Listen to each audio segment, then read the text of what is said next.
አሳግዝሪ በእንተ ሰንበቱ አይተወኝ ቸሩ ጌታዬ ከጭንቁ ላይድን ሥጋዬን ብቻ ስረዳ ነፍሴ በጽኑ ተጎዳ።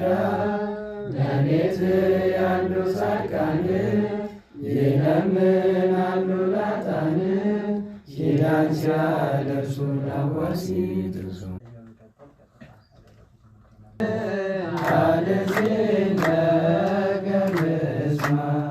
ጌታ ሆይ ልቤን ክፈተው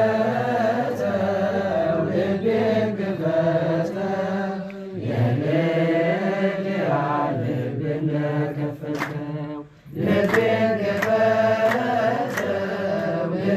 ክፈተው የኔያ ልብ እንደከፈተው።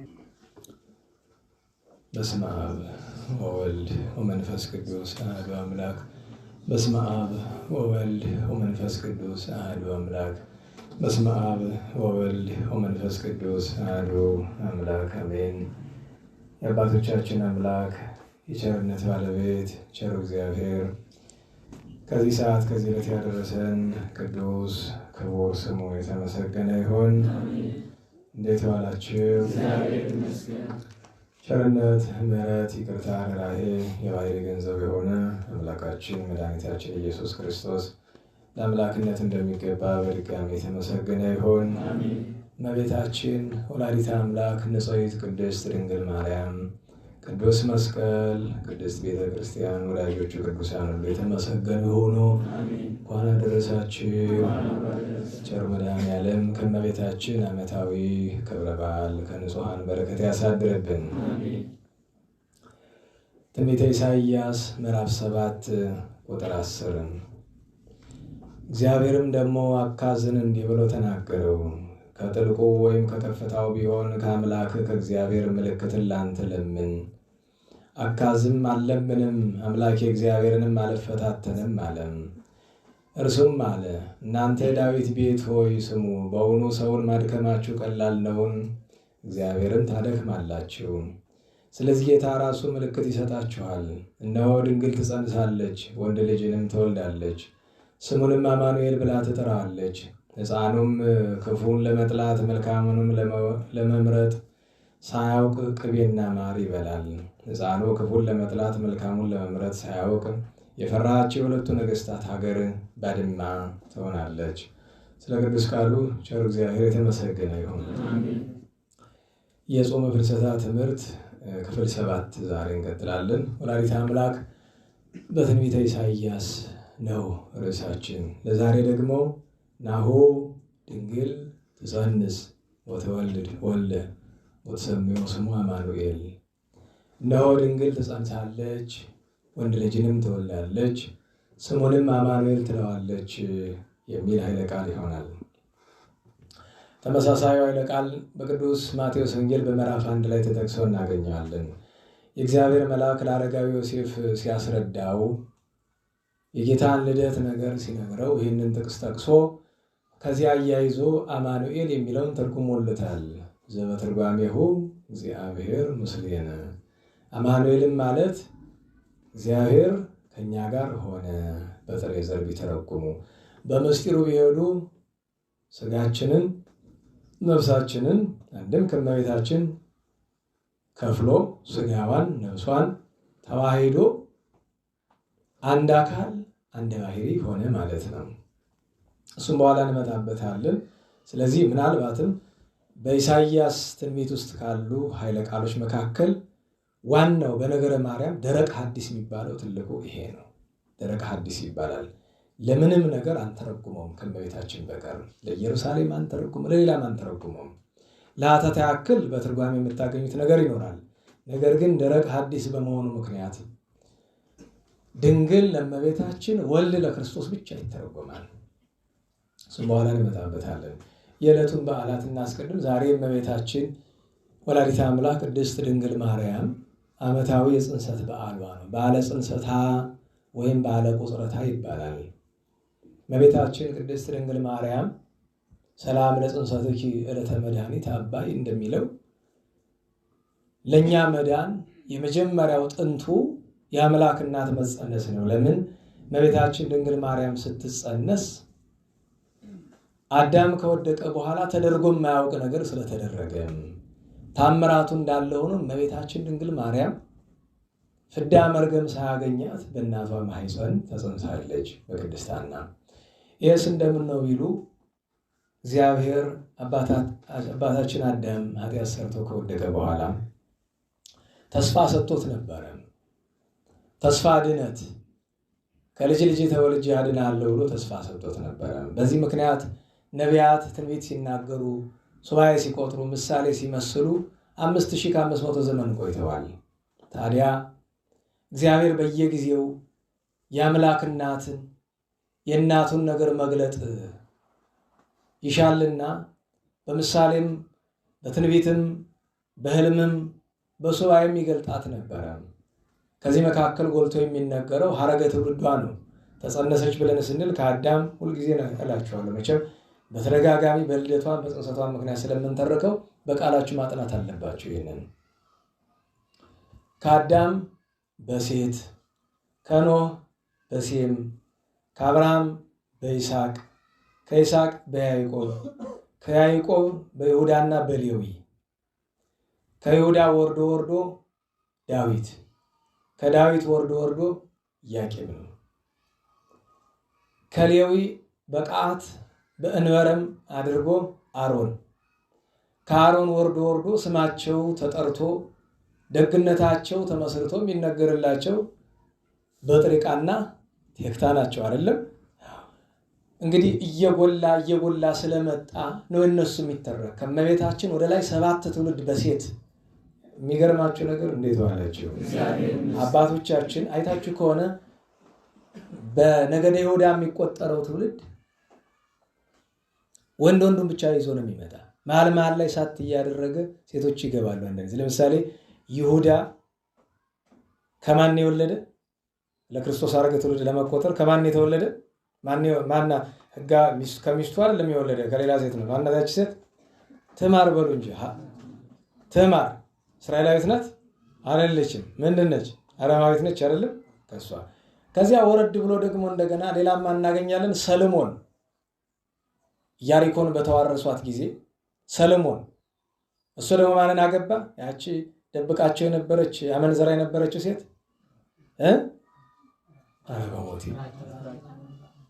የመጀመሪያ ስሟ ማን ነው? የአመንዝራነት ስሟ ረአብ። በኋላ ማን ተባለች? ራኬብ። እሷም እንደዚሁ ከነገደ አሕዛብ ናት። እንደገና ቆይቶ ከሴት ወገን የምትገባ ማናት? ቦዔዝ ያገባት ከሞዓብ የመጣችው ሩት። ከዛ በኋላ እንደገና ከሴት ሐረገ ትውልድ የምትገባ ቅዱስ ዳዊት። ለቅዱስ ዳዊት ሰለሞንን የወለደችለት ማናት? ቤርሳቤ ከነገደ አሕዛብ አይደለችም። ግን ለምንድን ነው የጠቀሳት ቢሉ ጥቂት በግማሿ አላት ይባላል። አላት በግማሿ። አንዳንድ ሰዎችም ኢትዮጵያዊት ናት ይላሉ። ወደ እሱ ውስጥ አንገባም።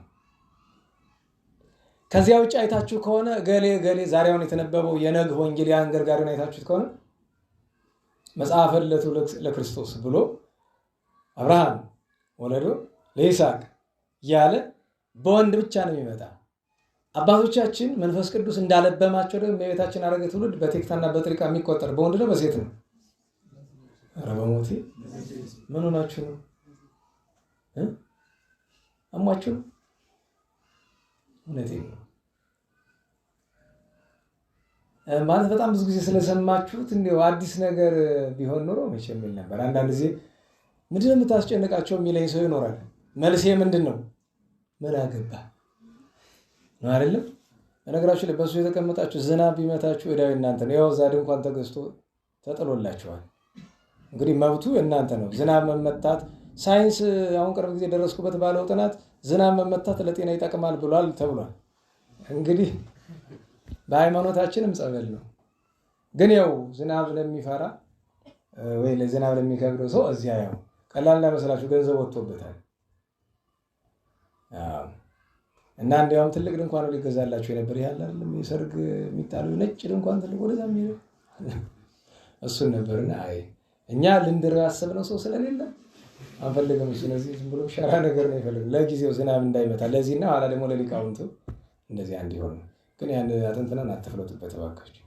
በዚህ አይደል የሚቀድድ ያን አሮጌውን ተጠቀሙ ለሱ። የነዳያን ሲዘጋጅ በዚያ እየተፈለጠበት መሰለኝ ቶሎ ቶሎ የሚቀደድ። እንዴት ዋላችሁ? የእመቤታችን በወንድ ሐረገ ትውልድን ትተን ዛሬ በማን ነው የምንቆጥር? እንደ ዘወትሩ በሴት። ምክንያቱም ቴክታና በጥሪቃ ልጅ አጥተው ሲኖሩ ሀብታም ነበሩ። ታሪኩን ታውቁታላችሁ። ይፋቀሩ ነበረ። ቴክታ እኔ በመክን አንተ ያለ ልጅ እንደምን ትቀራለህ? ሂድ ከሌላ ውለድ አለችው። ሕያው እግዚአብሔር ይመስክርብኝ፣ ከሰጠኝ ከአንቺ ይስጠኝ፣ ካልሆነ ይቅርብኝ፣ ምን ያደርግልኛል ብሎ እምቢ አለ። እግዚአብሔር ራእይ ያሳያቸዋል። ነጭ እምቦሳ ከማኅፀነ ቴክታ ስትወጣ ያቺ ነጭ እምቦሳ ሌላ ነጭ እምቦሳ እስከ 6 ስትወልድ 6ኛዋ ጨረቃ ነው። ጨረቃ ፀሐይን ስትወልድ ያያል። ምን አልገባቸው ቢል በዘመናቸው መፈክር ህልም አለ። መፈክር ህልም ማለት ከነቢይነት ትንሽ ዝቅ ያለ ማድረግ ነው። እናዋላችሁ ነቢይ ያላለው መፈክር ህልም ነው ያለው። መፈክር ህልምነት ጸጋ ነው፣ ትልቅ ጸጋ ነው ማለት እግዚአብሔር ለዛ ሰው በህልም አድሮ ሊነግረው የፈለገውን ነገር ለመረዳት መንፈስ ቅዱስ አብቶ ያስፈልጋል። እንኳን የሰው ህልም የራስን ህልም እንኳን መረዳት ችግር ነው አይደል? በዘመን እና ሄደው ሲነግሩት አይ ደግ ልጅ ልትወልዱ ነው፣ እምቦሳ መልካም ነው። በባህላችን በእኛ ባህል እንኳን እምቦሳ ምንድን ነው የሚባል? ቤት ለማን ቤት ለእምቦሳ ሲባል መልሶ ምንድን ነው የሚለው? እምቦሳ ሰር ይለዋል አይደለም? ቤት ለእምቦሳ ማለቱ ቤት እምቦሳ ይገባበት ማለት አይደለም። ሰው ቤተ መኖሪያ ቤት እምቦሳ ለምን ይገባል? ይሄን አዲስ ቤትህን ጥሩ ልጅ ውለድበት እኮ ነው ቤት ለእምቦሳ ማለት እንጂ ቁስለ እምቦሳ አይደለም። ልጅ ነው። በተለይ ደግሞ ሴት መልካም ልጅ በሴት የተበከረ ከማምላክ የመከረ ይላሉ አይደለም? እንደዚህ እና እስከ 6 ትውልድ ድረስ እንዲያያለ ይቀጥላል። 6ኛዋ ጨረቃን መውለዷ ጨረቃ ከሰማይ ዝቅ ከመሬት ብቅ ብላ ነው የምትኖር። ከፍጥረቱ የምትበልጥ ደግ ልጅ ከእናንተ ዘር ትገኛለች። የፀሐይ ነገር ግን ምስጢሩ አልተገለጠልኝም አለ። ይሄ ነው እውነተኛ ተርጓሚ የሚባል። ለምን አይ አላወቅኩም ብል እዋረዳለሁ ብሎ ሌላ ልቦለድ ፈጠራ አልጨመረም። ካላወቀ አላወቀም። እነሱ ምን አሉት? አይ አንተ ሳር ተረጎምከውም ጊዜ ይፍታው ብለው ተመለሱ። ኋላ ግን ጸነሰች፣ ወለደች። አሁን መቆጣት አይደለም። ከዚህ በኋላ ተንበርክካችሁ ነው የምትማሩት። ይሄን ባትመልሱ እውነቴን ነው ጥሩ አይደለም። ማለት ለምን በቀጥታ ስለፈልፉናላችሁ? እሺ ቴክታ ቆይ እናንተ ሁሉ ዝም በሉ። እናንተ ቴክታ ማንን ወለደች? አንበረክካችኋል ሁላችሁም። ትልቅ ትንሽ የለም። ማንን ወለደች? በሉ እንጂ ዝም ብላችሁ እንደ ቀዳዳ እንስራ ማብሰስ ነው እንዴ? በሉ ማንን ወለደች? በተለይ ነባሮቹ አዳዲስ የመጣችሁት አይመለከት ነባሮች ማንን? እሺ አፍሮ ይሆናል እንጂ ሊቃውንት ናቸው እኮ። እሺ እናንተ ማንን ወለደች? ሄኤሜን ምን ማለት ነው? ረከብኩ ስለቴ ወይም በወንድ አንጻር የምንመለከተው ሰማኒ እግዚአብሔር ስለቴ። እሺ ሄኤሜን ማንን ወለደች? አይን አሁን አንተን የመሳሰሉት እነሱ እናንተ እነዚህ ያላችሁት አምስታችሁ ልትመልሱ አትደነቁ። ዝም እነሱ ካልመለሱ ብቻ ነው የምትመልሱ። ለምን ይሄ ዲቪሊካችሁ ስትማሩ ይኖራችሁ ናቸው ብዬ ነው አስተምሩ ብያለሁ መክራችሁ እንጂ ለማስተማር ያክልም እውቀት አታጡ። እሺ ሄሜን ማንን ወለደች? ዴርዴ ማንን ወለደች? ቶና ማንን ወለደች? በመካከል ሴትናን የሚያስገቡ አሉ። ግን ሲካር ማንን ወለደች? ተናገሩኝ። ወደ ገባን አንተስ የለም ጠፋ። ሄርሜላ አይደለም ሄርሜላ በሉስቲ። አዎ ሄርሜላ ማንን አገባች? ደግ ሰው ማን? ማጣት። ተጽፎ ብታገኙት እንዳታላሉት ማጣት። ከዚያ ማጣት እና ሄርሜላ 3 ሴቶችን ወልደዋል አይደለም? ማርያምን፣ ሶፊያንና ሐናን። ከነዚህ ከ3ቱ አንዱ የመጨረሻዋ ትንሿ ማን ናት? ሐና ናት። ከዚያ ኢያቄም ሐረገ ትውልዱ ከዳዊት ወገን ነው የሚቆጠረው። እዛ መጽሐፍ ቅዱስ ላይ ያለ ስለሆነ እሱ አያስቸግርም። ኢያቄምና ሐና ተጋብተው ልጅ አጥተው ይኖሩ ነበር። እስካረጁ ድረስ ግን ተስፋ ሳይቆርጡ ይለምኑ ነበር። ታሪኩ ሰፊ ነው። ግን ቅድስት ሐና በተለይ በጣም ይሰማት ነበር። በነገራችሁ ላይ ሐዘን በሴት ላይ ይጸናል ይባላል። ሐዘን በጣም በሴት ላይ ችግርም ሲፈጠር ለማዘን በማጣትም ለማዘን ቅድስት ሐና በጣም ታዝን ነበረ። እኔ ከሁሉ የሚያስገርም የመጨረሻ ልጅ ልታገኝ ብዙ ታግሳ መስዋዕት ይዞ ቤተ መቅደስ ሲሄዱ ብዙ ነገር ታግሳ መጨረሻ ላይ ግን በጣም ምርር እንድትል ያደረጋት ነገር ሁለት ነገር ነው።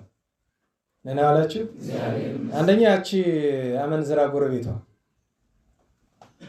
ቅድስት ሐና ቤተ እግዚአብሔር ሄድ ነበረ፣ ነገር ግን ንጹሕ ልብስ የለኝም እና ቀረው ብትላት፣ አሃ ከኔ እኮ ታጥቦ ሳንዱቅ የተቀመጠ ብዙ ልብስ አለ፣ እሱን ውሰጂ፣ እሱን ለብሰሽ ተሳለሚ አለቻት። እና ቅድስት ሐና ገራገር ናትና፣ አይ እግዚአብሔር ንጹሕ ባህሪ ነው፣ ንጹሕ ነገር ነው የሚወድ። የአንቺ ልብስ የተገዛ በአስበደነስ ነው፣ በዝሙት ነው። ስለዚህ እንዴት ብዬ እሱን ለብሼ እሄዳለሁ? ስድብ አይደለም። በነገራችሁ ላይ እኛ ብንለው ስድብ ነው፣ ሐና ስትለው ግን ስድብ አይደለም። ለምን ቢባል የእግዚአብሔርን ክብር ማሰቧ ነው። እኛ ስንናገር ግን ሰው ማዋረዳችን ይታወቃል። ለምን? ክፎች ነን፣ ከኔ ጨምሮ ማለት ነው። ያችኛይቱ ጎረቤት ተበሳጭታ እኔ እድሜ ዘመኔን ሁሉ ሐና ማይጸኗ የደረቀ ልጅ ያጣች መከና የምትኖር ምን ብትሆን ነው ብዬ አዝንልሽ ነበር፣ ለካ በዚህ ክፋትሽ ነው ላትሰባት ብላ በቅሎ ደንጊያ ብላ ሰድባት ገባች። ቢወልዷት ማትወልድ በቅሎ አትወልድም አይደል? ደንጊያ ደግሞ ደረቅ አይደለም። ቢወልዷት ማትወልድ በቅሎ ደንጊያ ብላ ገባች። ለጊዜው አዝና ዝም አለች። ኋላ ግን ከአትክልት ስፍራ ስትገባ ዘወር ብትል አርጋብ ርግቦች ከገላግልቶቻቸው ወይ ከጫጩቶቻቸው ጋር ሲጫወቱ አየች። በሱ ተገርማ ሳታበቃ ዘወር ብትል ዛፉ እኩሉ አብቧል፣ እኩሉ አፍርቷል። እንስሳት፣ አራዊት፣ አዕዋፍ እንዲወልዱ እጽዋት እንኳ ከባህሪያቸው እንዲያፈሩ የምታደርግ እውነት ነው ያቺ ሴት የተናገረችው። ሐናን ደንጊያ በቅሎ አድርገህ ፈጥረሃታል ብላ አምርራ አልቅሳ። የአንዳንድ ቀን ጸሎት አለው ምርር ብሎ ምሬት ሳይሆን እግዚአብሔርን ማማረር ሳይሆን ምርር ብሎ መለመን ይባላል። በጣም ጨከን ያለ ልመና። ያቺ ግን ጫፍ ስትደርስ ነው የምትመጣ። ብዙ ጊዜ የታችሁ ከሆነ ብዙ መጥተው እዚህ እያለቀሱ ምናምን የሚጸልዩ ብዙ ሴቶችን እናያለን፣ እንሰማለን። ግን የተወሰነ ሲጸልዩ ሲያለቅሱ ምናምን ቆይተው የረሱት ይሆን ሌላ ነገር ውስጥ የሚገቡ ማለት ነው። ምርር ያለች ጸሎት ግን ከልካይ የላትም ይላሉ አባቶቻችን። ምርር ማለት ስለ ምሬት አይደለም ማወራው እናላችሁ። ለምሳሌ ምሬ ብሎ በባህላችን ስም ይወጣል አይደለም? እንደዚህ ወላችሁ ምሬ ማለት የሚያማርር ማለት አይደለም፣ የእውነት ማለት ነው። የእውነት ማለት ነው። የምር ማለት ነው ማለት ነው። የእውነት እና እንደዚህ ያለ ከዚያ ኢያቄም በዚህ ነገር አይቷት አዝኖ ነበርና ስንቅ ስጭኝ ጥቂት ሱባኤ የሚይዝ ነኝ ብሎ 40 ቀን ሙሉ ደብረ ሊባኖስ ተራራ ወጥቶ፣ እንግዲህ እንደምታውቁት የሚኖሩት በናዝሬት አይደለም? ናዝሬት ሰሜን እስራኤል ነው። ሊባኖስ ደግሞ እዛ ወደ ላይ ከፍሎ ነው እና ደብረ ሊባኖስ ተራራ ወጥቶ 40 ቀን ሱባኤ ይዞ ከእግዚአብሔር አንዳንድ ነገር ተረድቶ ተመለሰ። ሐምሌ 30 ቀን እሱም ህልም ያሉ እሷ የጻድቅ ኢያቄም በትሩ ለምልሙ አበባ አፍርቶ ፍጥረት ሲመገበው ትመለከታለች። እርሱ አንድም በቅፏ ፍሬ ይዛ ያን ፍሬ ፍጥረት ሲመገበው፣ አንድም ነጭ ርግብ 7 ሰማያት ሰንጥቃ መታ በቀኝ ጆሮዋ ገብታ በማይጸኗ ስታድር ያለ ይህን ነገር ተጨዋውተው ሐምሌ 30 ቀን ይህን ተጨዋውተው ፈቃደ እግዚአብሔር ይሁን እንጂ ብለው ነሐሴ 1 ቀን መልሰው እንደገና የጋራ ሱባኤ እዚያው ቤታቸው ላይ ጸሎት ነገር ያዙ። በዚህች ቀን ማለትም ነሐሴ 7 ቀን ዓለም ከተፈጠረ በ5485 ዓመተ ዓለም ከዛሬ ወደ ኋላ ብንቆጥረው ምናልባትም 2033 ዓመት ይመጣ ይሆናል አይደል? አይመጣም? እንደዛ አካባቢ ዘመን አምላክ ሰው ሊሆን 15 ዓመት ሲቀረው እመቤታችን ድንግል ማርያም በዚህች ቀን ከእናታችን ከቅድስት ሐና ተጸነሰች፣ ከኢያቄም ሐና ተጸነሰች። ይህንን አስቦ እያደነቀ የእመቤታችን ወዳጅ ጻድቁ አባ ሕርያቆስ እንዲህ አላት አይደል? ዛሬ በቅዳሴ ሰምታችኋል። በዜማ አይደል የሚባል ሰማል አይደል? አይሰማም? ኦ ድንግል አኮ በፍትወተ ደነዝ ዘተጸነስኪ፣ ድንግል ሆይ ሰዎች በልተው ጠጥተው ተኝተው ተነስተው ሙቀት ሲሰማቸው የኃጢአት ደማቸው ሲፈላ ሰው የሚመገበው ምግብ በመጠን በልቶ የጾመበት የሰገደበት እንደሆነ ፈቃድ አያመጣበትም።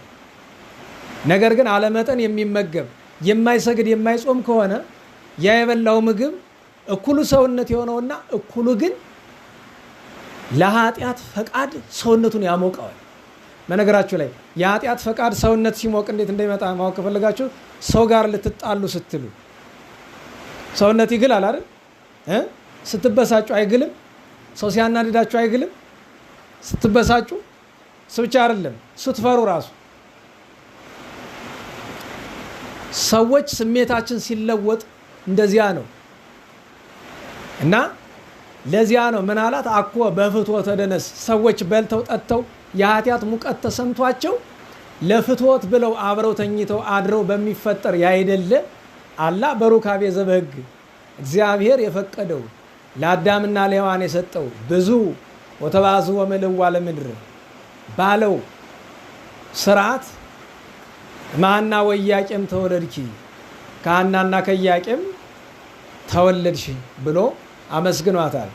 አባታችን ዛሬ ረፍቱን የምናከብርለት ያጼ ናኦድ የጻድቁ ልጅ ጻድቁ ልብነ ድንግል በለኖሃ መሩ ድርሰቱ ላይ ለኖሃ መሩ ያጼ ልብነ ድንግል ነው እንድታውቁት።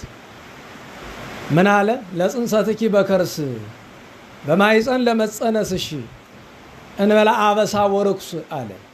አበሳ ወርኩስ ያለው ለሁለት ያስተረጉማል። አንድም እነሱ በንጹህ ሩካቤ ስለሆነ፣ ሁለተኛ እንበላ አበሳ ወርኩስ ያለው ከአባት ወደ ልጅ ከእናት ወደ ልጅ ይተላለፍ የነበረ ፍዳ ነበር አይደለም? ያ ወደ እመቤታችን ስላለመጣ እንበላ አበሳ ወርኩስ። ታስታውስ እንደሆነ የትንቢተ ኢሳይያስን ነገር ስንተረጉም ኢሳይያስ 1:9 ሶባ እኮ እግዚአብሔር ጸባዖት ዘአትረፈ ለነ ዘራ ያለው ይሄ ነው። ጠቢቡ ቅዱስ ሰሎሞንም ምን አለ? አልብኪ ነውር አለ። ነውር የለብሽም ካለ በኋላ ቀጥሎ ወኢምንትኒ ነው ያለ፣ ፈጽሞ ምንም ነገር። ለዚያ ነው ለጽንሰትኪ በከርስ እንበላ አበሳ ወርኩስ አለና ለተበኩሮትኪ ማኅፀን ቅዱስ በኩሩ ነሽ ከተቀደሰ ማኅፀን ለመወለድሽም አለና በአትኪ ቤተ መቅደስ ለመግባትሽም በሰጊድ ሰላም ስግደት፣ ሰላምታ፣ ውዳሴ፣ ምስጋና ይገባል ብሎ ደራሲው አመስግኗል። እና ዛሬ እመቤታችን የቅድስት ድንግል ማርያም ዓመታዊ የጽንሰት በዓሏ ነው። አባቶች ምን ብለውታል? ጥንተ መድኃኒት ብለውታል። ምክንያቱም ያዳነን እግዚአብሔር ወልድ ነው አይደል? ክርስቶስ ነው አይደል? ያዳነን። እንዴት ዋላችሁ? መድኃኒታችንን አረገ ለማለት ተነሳ፣ ተነሳ ለማለት ሞተ፣ ሞተ ለማለት ሕማም መከራ ተቀበለ፣ ሕማም ተቀበለ ለማለት ሰው ሆነ፣ ተወለደ፣ ተወለደ ለማለት ተጸነሰ እንላለን።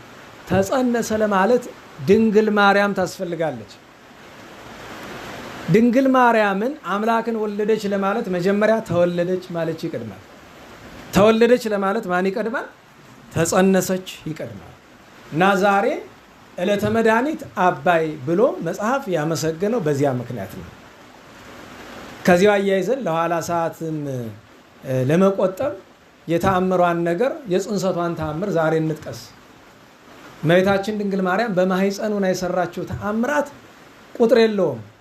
ከነዚህ መካከል መጽሐፍ ሁለቱን አድልቶ ይተርከዋል። ምን አላችሁ? አንደኛው የወለተ አርሳባን ታሪክ ነው። እቺ ሴት አይነ ስውር ናት። በአይኗ ማየት አትችልም። ቅድስት ሐና ጸነሰች መባሉን ሰምታ እንደሌላው ሰው አንዲት ሴት ስትጸንስ እንደኔ ቢጤ የሆነ እንደሆነ ሆዷ ሲገፋ ያየዋል፣ ያውቀዋል። ደና ባለሙያ ሰው የሆነ እንደሆነ ግን ሴቶችን አይናቸው፣ ከንፈራቸው፣ ጉንጫቸው በራሱ መጸነሳቸውን ይናገራል፣ ይታወቃል። ፊታቸው ራሱ ይናገራል። አንዲትን ሴት መጽነሷን ፊቷን አይቶ መናገር ይቻላል፣ አዋቂ ለሆነ ሰው ማለት ነው። ይቺ ሴት ግን አይነ ስውር ናት። ይህንን ሁሉ አይታ መለየት አትችልም። እና ቀረብ ብላ ወዳጅ ናትና ሐና ሆይ በስተርጅና እድሜሽ ካለፈ ልማደ አንስት ከተገታ የመጣ ይሄ ነገር ምንድን ነው? እስቲ ልዳስሽ ብላ ማኅፀኗን ወይም እኛ በሚገባን አማርኛ ሆዷን ድስስ ታደርገዋለች። እንግዲህ ዳሳ አይኗን መቀባት ፈልጋ አይደለም። ለምን እንደዚህ ያለ ነገር እንዳለ አታውቅም። እሷ በቅድስት ሐና ማኅፀን ምን እንዳለ አታውቅም። ግን የሰው ልጅ የተለያየ ልማድ ያለው አለ። በተለይ ደግሞ አይነ ስውራን አይታችሁ ከሆነ አንዳንዶቹ በተለይ በተደጋገመ እዚህ አካባቢ ብዙ ጊዜ እንትን ያወጣባቸዋል። አይን ላይ የሚወጣው ነገር እና ቶሎ ቶሎ አይን የመጥረግ ልማድ የማሸት ልማድ ያለው አለ። ለምሳሌ አንዱ አሁን እኔ ነኝ ቤትም ቁጭ ብዬ ምንም ብዬ እንደዚህ ማድረግ ልምድ እንደ ልምዱ ነው ማለት ነው። በቃ በሆነ ምክንያት ይጀምራል እና ምንም ሳታውቅ ቅድስት ሐናን ማኅፀን ዳሳ እንደዚህ አድርጋ ብትለቀው አይኗ ብርሃን አየ። በዚያ ሰዓት በደስታ እንደንቦሳ ዘለለች። ለቅድስት ሐና ሰግዳ ብፅዕት ሐና ብፅዓን ለኪ፣ ብፅዕት ሐና ወይ ለአንቺ ብፅዕት መባል መመስገን ንድ ክብርት መባል ይገባሻል። ዓለም ከተፈጠረ ዘመን ከተቆጠረ ብዙ ቅዱሳን አልፈዋል። በማኅፀኗ አይን ያበራች ግን ማንም የለችም ብላ አመሰገነቻት። በዚህ ምክንያት ጎረቤቶቿ ዘመዶቿ ሁሉ መጥተው አመሰገኗት። እሱም ብቻ አይደለ፣ ይህን አብነት አድርገው የታመሙ ሰው ከሰፈር ከአካባቢ ሲታመምና መፍትሄ ሲጠፋ ወደ እሷ መጥተው ማኅፀኗን እየዳሰሱ ይድኑ ነበር። አንድ ሁለተኛ ሳምናስ ወልደ ጦሊቅ አጎቷ ነው። በጣም ተወደው ነበረ። የቀድሞ ሰው ቶሎ አይሞትም፣ ያው እድሜው ረጅም ነበረ። ደህና ዋላችሁ። ዛሬ ክፋታችን እየረዘመ እድሜያችን እያጠረ መጣ አይደል? እንደዛ ሆነን አላል? ክፉነታችን እየረዘመ እድሜያችን እያጠረ ነው። በዓለም ታሪክ የተመዘገበ እድሜ ያላቸው ሰዎች በጥንት ዘመን በመቶዎች የሚቆጠር ነበር የሚኖሩት። ለሁሉም ይሄ ሽማግሌ አረፈ።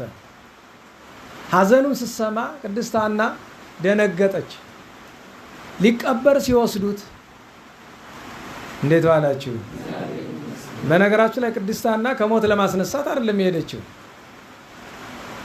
ስታለቅስ የሀገራቸው ባህል ነውና በሰሜኑ የእስራኤል ክፍል ባህል የአስከሬኑን አልጋ እየዞረችው ስታለቅስ ፀሐይ ባለችበት አንጻር ስትሆን ጥላው ሄዶ እሱ ላይ ያረፈ። ጥላዋ የቅድስት ሐና ያን ጊዜ እንግዲህ ተገንዟል። እንቅስቃሴ ያሳየ ግራ ገብቷቸው ቢፈቱት ቁልጭ ይላል። ተነስቶ ዋፍጠነ ሰጊደ እንደሚለው ፈጥኖ ሰገደላት። ምን አላት?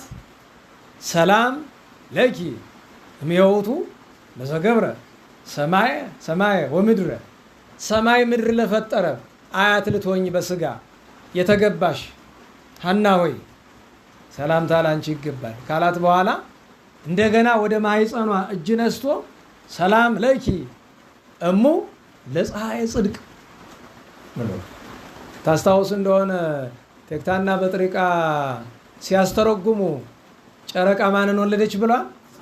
ፀሐይን። ስለዚህ ጊዜ ይፍታው አይደለ ያሉ? ጊዜ ፈታው ይኸው መጥቶ ምን አለ? ሰላም ለኪ እሙ ለፀሐይ ጽድቅ እሙ ለዘገብረ ሰማየ ወምድረ ሰባ ወንስሳ ዘያስተሪ ወዘያስተሪ፣ የሚታየውን የማይታየውን ሰውን እንስሳትን ባሕሩን የብሱን ሰማዩን ምድሩን ለፈጠረ እናት የእውነተኛ ፀሐይ የፀሐይ ጽድቅ ክርስቶስ እናቱ ላንቺም ሰላምታ ይገባል ብሎ ሰግዶላት ተነስቶ ወደ ቤቱ ሄደ። እንዳይመስላችሁ መልሶ ነው ያረፈ። ለምን? ይህን እንዲመሰክር ነው እንጂ ተነስቶ እንዲኖር አይደለም የተፈቀደለት። በቅቶታል። አንዳንድ ሰው ይበቃዋል የሚባል አለ። እድሜ ጥግብ ብሎ አለ አይደል? በትርጓሜ ቅድስት ሐናን አንድ ጊዜ የሆነ ሰው ላይ እንደዛ ብለን ስንል እንዴት ሰው እንደዛ ይባላል አለው። ኧረ እኔ አይደለሁም መጽሐፍ ነው የሚል። ቅድስት ሐና ወለተ ፋኑኤልን ሳታገባ 12 ዓመት አግብታ 7 ዓመት ባሏ ሙቶባት በጾም በጸሎት ተወስና 84 ዓመት ኖረች። ቢደምሩት 103 ይሆናል አይደል? ደህና በልታለች ይላል። እንዴት ዋላችሁ? ምግብ ይመስላችኋል በልታለች የሚለው አይደለም። እድሜ ጠግባለች ለማለት ነው። እቺ ባልቴት እድሜ ጠግባለች። ነገር ግን እኛ የምንፈልገው የምንወደው ሰው ከሆነ 150 ዓመት ሆኖትም ተጨማሪ እንፈልጋለን። ብዙ ሰው በነገራችሁ ላይ የ20 ዓመት ወጣት የሞተበት ቤተሰብና የ90 ዓመት የሞተበት እኩል ያዙ ይልቀቁኝ ይላሉ። በጣም ታሞ ሞቱ ሲለመንለት የኖረ ሰው ሲሞትና እንዲያው በጤናው ቆሞ እየሄደ በመኪናው በምን የሞተ ሰው እነሱም እኩል ይለቀሳል። ልክ አባቶቻችን እናቱ የሞተችበትና እናቱ ገበያ ሄደችበት እኩል አለቀሱ ይባላል አይደል? አስባችሁታል? እንደነዚህ ሕፃን መሆን እኮ ነው። እድሜ ጥሩ ነው። እንድታውቁት የሚያስፈልገው ነገር እድሜ መለመን የሚያስፈልግበት ጊዜ አለ። እኔ ለዚህ አብነት አድርጌ የምጠቅሳቸው የእንታ ተሾመን ነው። ደህና ዋላችሁ። መምህራችን የእንታ ተሾመ እድሜያቸው ሲያርፉ እንግዲህ ወደ 77 አልፏቸው ነበረ። በእርግጥ በእውነቱስ እድሜያቸው ወደ 80 ሳይገባ አይቀርም ያቆጣጠር ጉዳይ ሆኖ ነው። ግን ሁልጊዜ መኖር መልካም ነው፣ እድሜ ጥሩ ነው ይላሉ። አስቡት 7 ዓመት ሙሉ አልጋ ላይ ውለው ማለት ነው። ደህና ዋላችሁ። 7 ዓመት ሙሉ አልጋ ላይ ውለው እና ለምን ብዬ ስጠይቅ የእነ አባ አጋቶንና የእነ ቅዱስ አርሳኔዎስን ጠቅሰው አንድ ሰው እድሜ ይቅርብኝ ልሙት ማለት ጻድቅ ነኝ ማለት ነው። ደህና ዋላችሁ።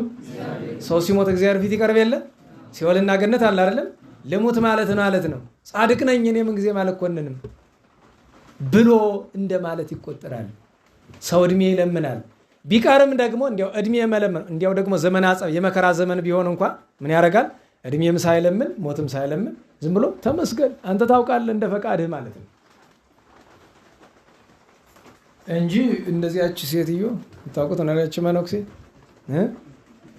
አዎ ልጆች እያለን በሕፃንነቴ ስለሆነ ያነበብኩት ነገሩን የዓለም ጠባይ ሐሴትና ብካይ የሚል መጽሐፍ አይቶ የሚያውቅ ሰው አለ? የለም? የዓለም ጠባይ ሐሴትና ብካይ ሚል የዛሬ 80 ዓመት ወይ ምናምን የተጻፈ መጽሐፍ ይመስለኛል። ሕፃን እያለን ከቤት ውስጥ አንድ ሙሉ ሸልፍ መጽሐፍ ነበረ። ከዛ ሙሉ ሸልፍ መጽሐፍ ውስጥ እሷ ብቻ ነው የተረፈች። ሌላው የቱ ዶ ይመስላችኋል? ለኪሎ ተሽጦ ነው መጠቅለያ። ለምን? ኳስና ፊልም ለማየት። እንዴት ዋናችሁ? እኔ በገዛ አባቴ ላይ ያደረግኩት እንዳይደረግብኝ ነው እኮ ለሰው መጽሐፍ ማላውስ። ለሕፃናት ራሱ ቤት ላሉት ለቤተሰብ አልሰጥም። የለም ካስፈለገ አዲስ ከዚህ የምሰጣቸው የራሴን የለም። ለምን? እሱ በእድሜ ዘመኑ ያጠራቀመውን መጽሐፍ ሙሉ ሸልፍ መጽሐፍ አስቡት። 25 ሳንቲም 50 ሳንቲም እኮ ለኪሎ 2-3 መጽሐፍ ማለት ነው። በሚዛን ተመዝኖ ቡና መጠቅለያ ያችን 25 ሳንቲም ይዘህ ኳስ ሩጫ ለማየት እገሌ ወገሌ እያልክ ማራዶና ሮናልዶ እያልክ መሮጥ በቃ ለዚያ ነው። እና እዛ መጽሐፍ ውስጥ ነው ያነበብኳትና ያቺ ሴትዮ ግጥም ነው በግጥም የተጻፈ መጽሐፍ ነው እና ሰኞም አትግደለኝ፣ ማክሰኞም አትግደለኝ፣ ረቡዕም አትግደለኝ፣ ሐሙስም አትግደለኝ፣ ዓርብ፣ ቅዳሜ፣ እሁድም አትግደለኝ እያለች ጸልያለች። አንቺ ሴትዮ እና መቼ ግደልሽ? እንዲያው ችላ በለኝ ትላለች አይደል? በ100 ዓመቷ እድሜ ስጠኝ አለችም። 50 ልጨምርልሽ? አረ ጌታዬ 50 ምን አላት? እሺ 100 ልጨምርልሽ? አረ ጌታዬ ምን አላት 100? እሺ 200። አይ ጌታዬ አንተ በአንተ እጅ ያለ እድሜ ባይር አይደለ? ለምን ቆነጣጥረህ ትሰጣለህ?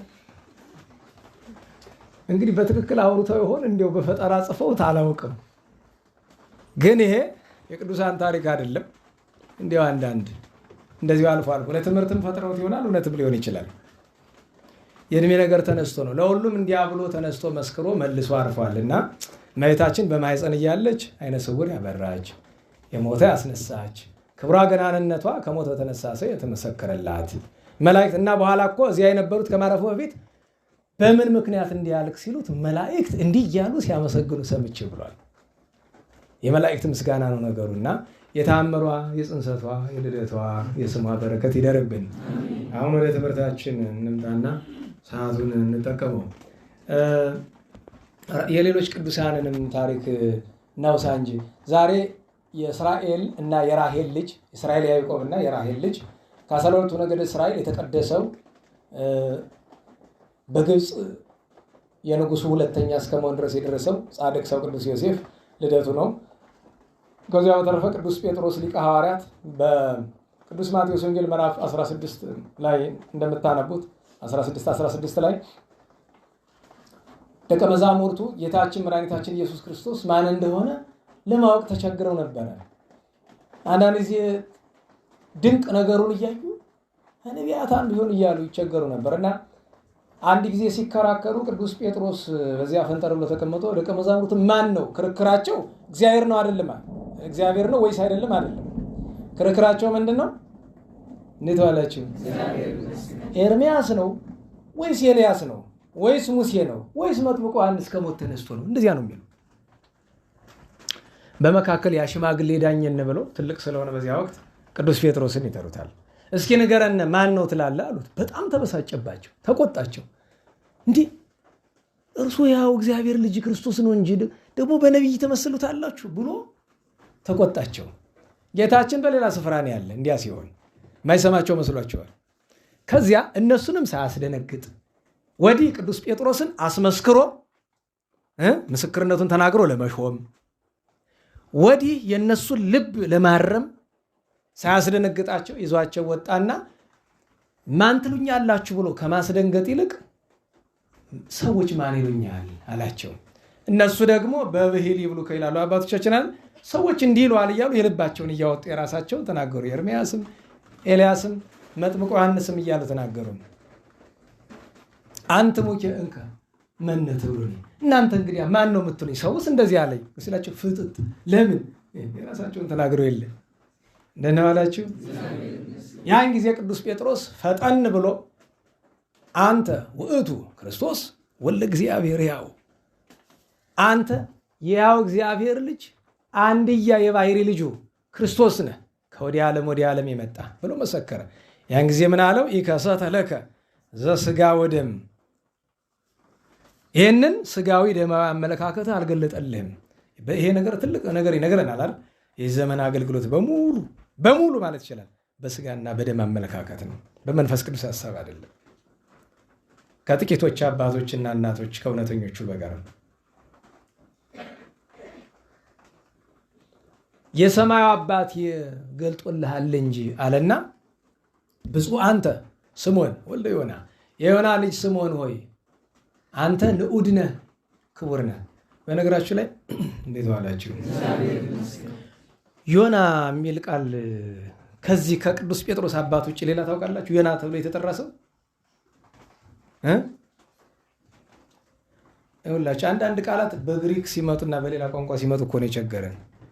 ፍንጭ ልስጣችሁ። ነቢዩ ቅዱስ ኤልያስን ታውቃላችሁ? ሰራፕታ ሂዶ ነበር አይደል? ያቺ ሴት ምኗ ሞተባት? ያ ልጅ ማነው ስሙ? ስተቆርጦ ነው። ዮና እና ዮናስ እና ሲመጣ ይሄኛው በይሄኛው ቀጥታው ስለመጣ ዮና፣ ምክንያቱም በብሉይ ኪዳን ነው የመጣውና ዮና ዮናስ እንደዛ ነው። አባታቸው ዮናስ ስለሚባል ይባላል።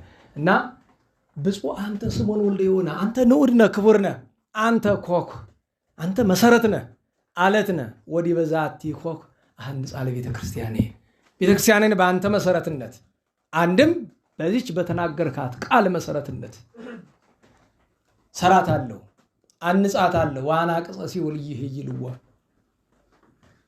የገሃነም ደጆች አይበረታቱባትም አለና ወለከ ወበከ መራውተ መንግሥተ ሰማያት። አሁን እኮ ወደ ነገረ ማርያም ስበል ልናመጣው ነው። እኛ አይደለንም፣ ራሱ ነው ስቦ የሚያመጣው። ለአንተ ምን እሰጥሃለሁ? የመንግሥተ ሰማያት መክፈቻ እሰጥሃለሁ። ዘአሰርከ በምድር ይኩን እሱረ በሰማያት፣ በምድር ያሰርከው አረ በሞቴ ወዘፈታይከ በምድር ይኩን ፍትሐ በሰማያት፣ በምድር የፈታኸው በሰማይ የተፈታ ይሁን አለው። ታዲያ አባ ጊዮርጊስ በቅዳሴው ምን አላት? በመዓዛ ቅዳሴ ንኢ ማርያም እመቤቴ ማርያም ነይማ ነይ መራውተ ስልጣኑ ለጴጥሮስ፣ የቅዱስ ጴጥሮስ የስልጣኑ መክፈቻ የመንግሥታት መክፈቻ የተባልሽ አንቺ ነሽ። ማርያም ብሂል መርህ ለመንግሥተ ሰማያት፣ መርታ ስታስገባ ሀበር ከልካይ ያለባት ይመስልሃል? ነናላችሁ 12ቱን የመንግሥተ ሰማያት በሮች የሚጠብቁ ማን ናቸው? 12 ቅዱሳን ሐዋርያት አይደለም? የእመቤታችን የስሟን ማኅተም መጀመሪያ የልጇን ደመ ማኅተሙን የያዘ ከዚያ ቀጥሎ የእመቤታችን የቃል ኪዳኗን ማኅተም የያዘውን እኮ 12 ሐዋርያት አይመራመሩትም። ምንድን ነው የሚሉት? ህልፍ በግህደት ይሉታል። በገሃድ እየታየ በነገራችሁ ላይ በድብቅ አይደለም። አንዳንድ ጊዜ የማይተማመኑበትን ሰው የሆነ ድግሱ ስለማስገባት ደብቀን ነው የምናስገባው፣ በግህደት አይደለም። ግን ደህና ወዳጅ የሆነ እንደሆነ ጥሩ አልብሶ በአደባባይ ሂድ፣ በዚህ ሬድ ካርፔት ትለዋለህ፣ በዚህ ዘመን ቀይ ምንጣፍ አንጥፈ በዚያ እና ይልፍ በግህደት ነው፣ በገሃድ ግባ ይሉታል። እና መራውቱ ስልጣኑ ለጴጥሮስ ይላታል እመቤታችንን። በረከቱ ይደርብን። ሌላኛው ዛሬ ቅዱስ ጢሞቴዎስ በስደት በሃይማኖት ምክንያት መከራ የተቀበለ የእስክንድርያ ሊቀ ጳጳሳት የቅዱስ ዲዮስቆሮስ ደቀ መዝሙር ነው። ሌላኛው ዛሬ ጨረስነ። ጥያቄ መሐላ ማን አለ? አፄ ናዖድ ቀሩን አይደል? እንዴት ዋላችሁ? አፄ ናዖድ ማለት ከ1487 እስከ 1499 መጨረሻ ወይም እስከ 1500 ጥቂት ቀን ስለሆነ የቀራቸው 20 ምናምን ቀን ለ13 ዓመት የነገሱ የኢትዮጵያ ጻድቅ ንጉሠ ነገሥት ናቸው። እና የሚገርማችሁ ዛሬ አንገርጋሪው ጀምሮ ቀለም ሰምታችሁ ከኔ መጀመሪያ አንገርጋሪው ቀለም ምንድን ነው የሚለው? ለናዖድ ገብርኪ ኩንዮ ይላል። እኛ ደግሞ ለወጥ እናደርገውና ኮንኪዮ እንለዋለን። ለምን? ያን ጊዜ እሳቸው ያረፉ ጊዜ የተደረሰ ቀለም ስለሆነ ኩንዮ ነው።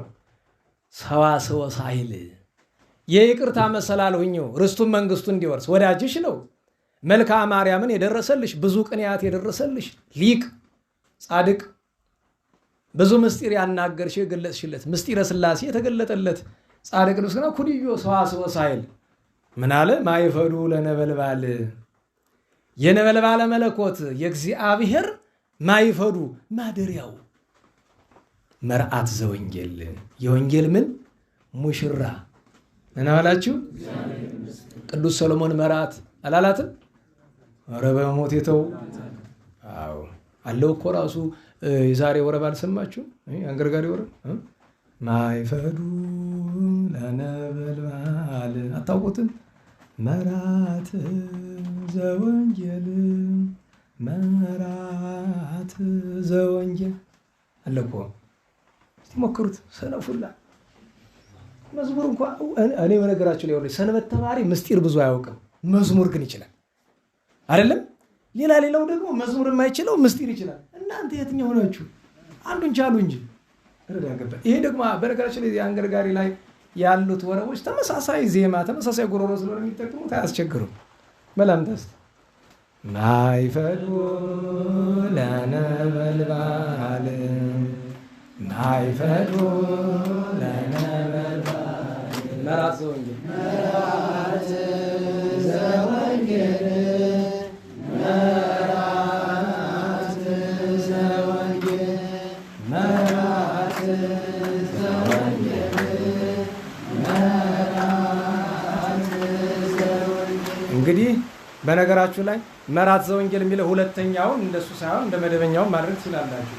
መርዓት ዘወንጌል መርዓት ዘወንጌል ብሎ ጉሮሮ ሳብ የምታደርገው ነው እና እመቤታችን እንደዚያ ሆና የተመሰገነችለት ቅዱስ ሰው አፄ ናዖድ ዛሬ እረፍቱ ነው።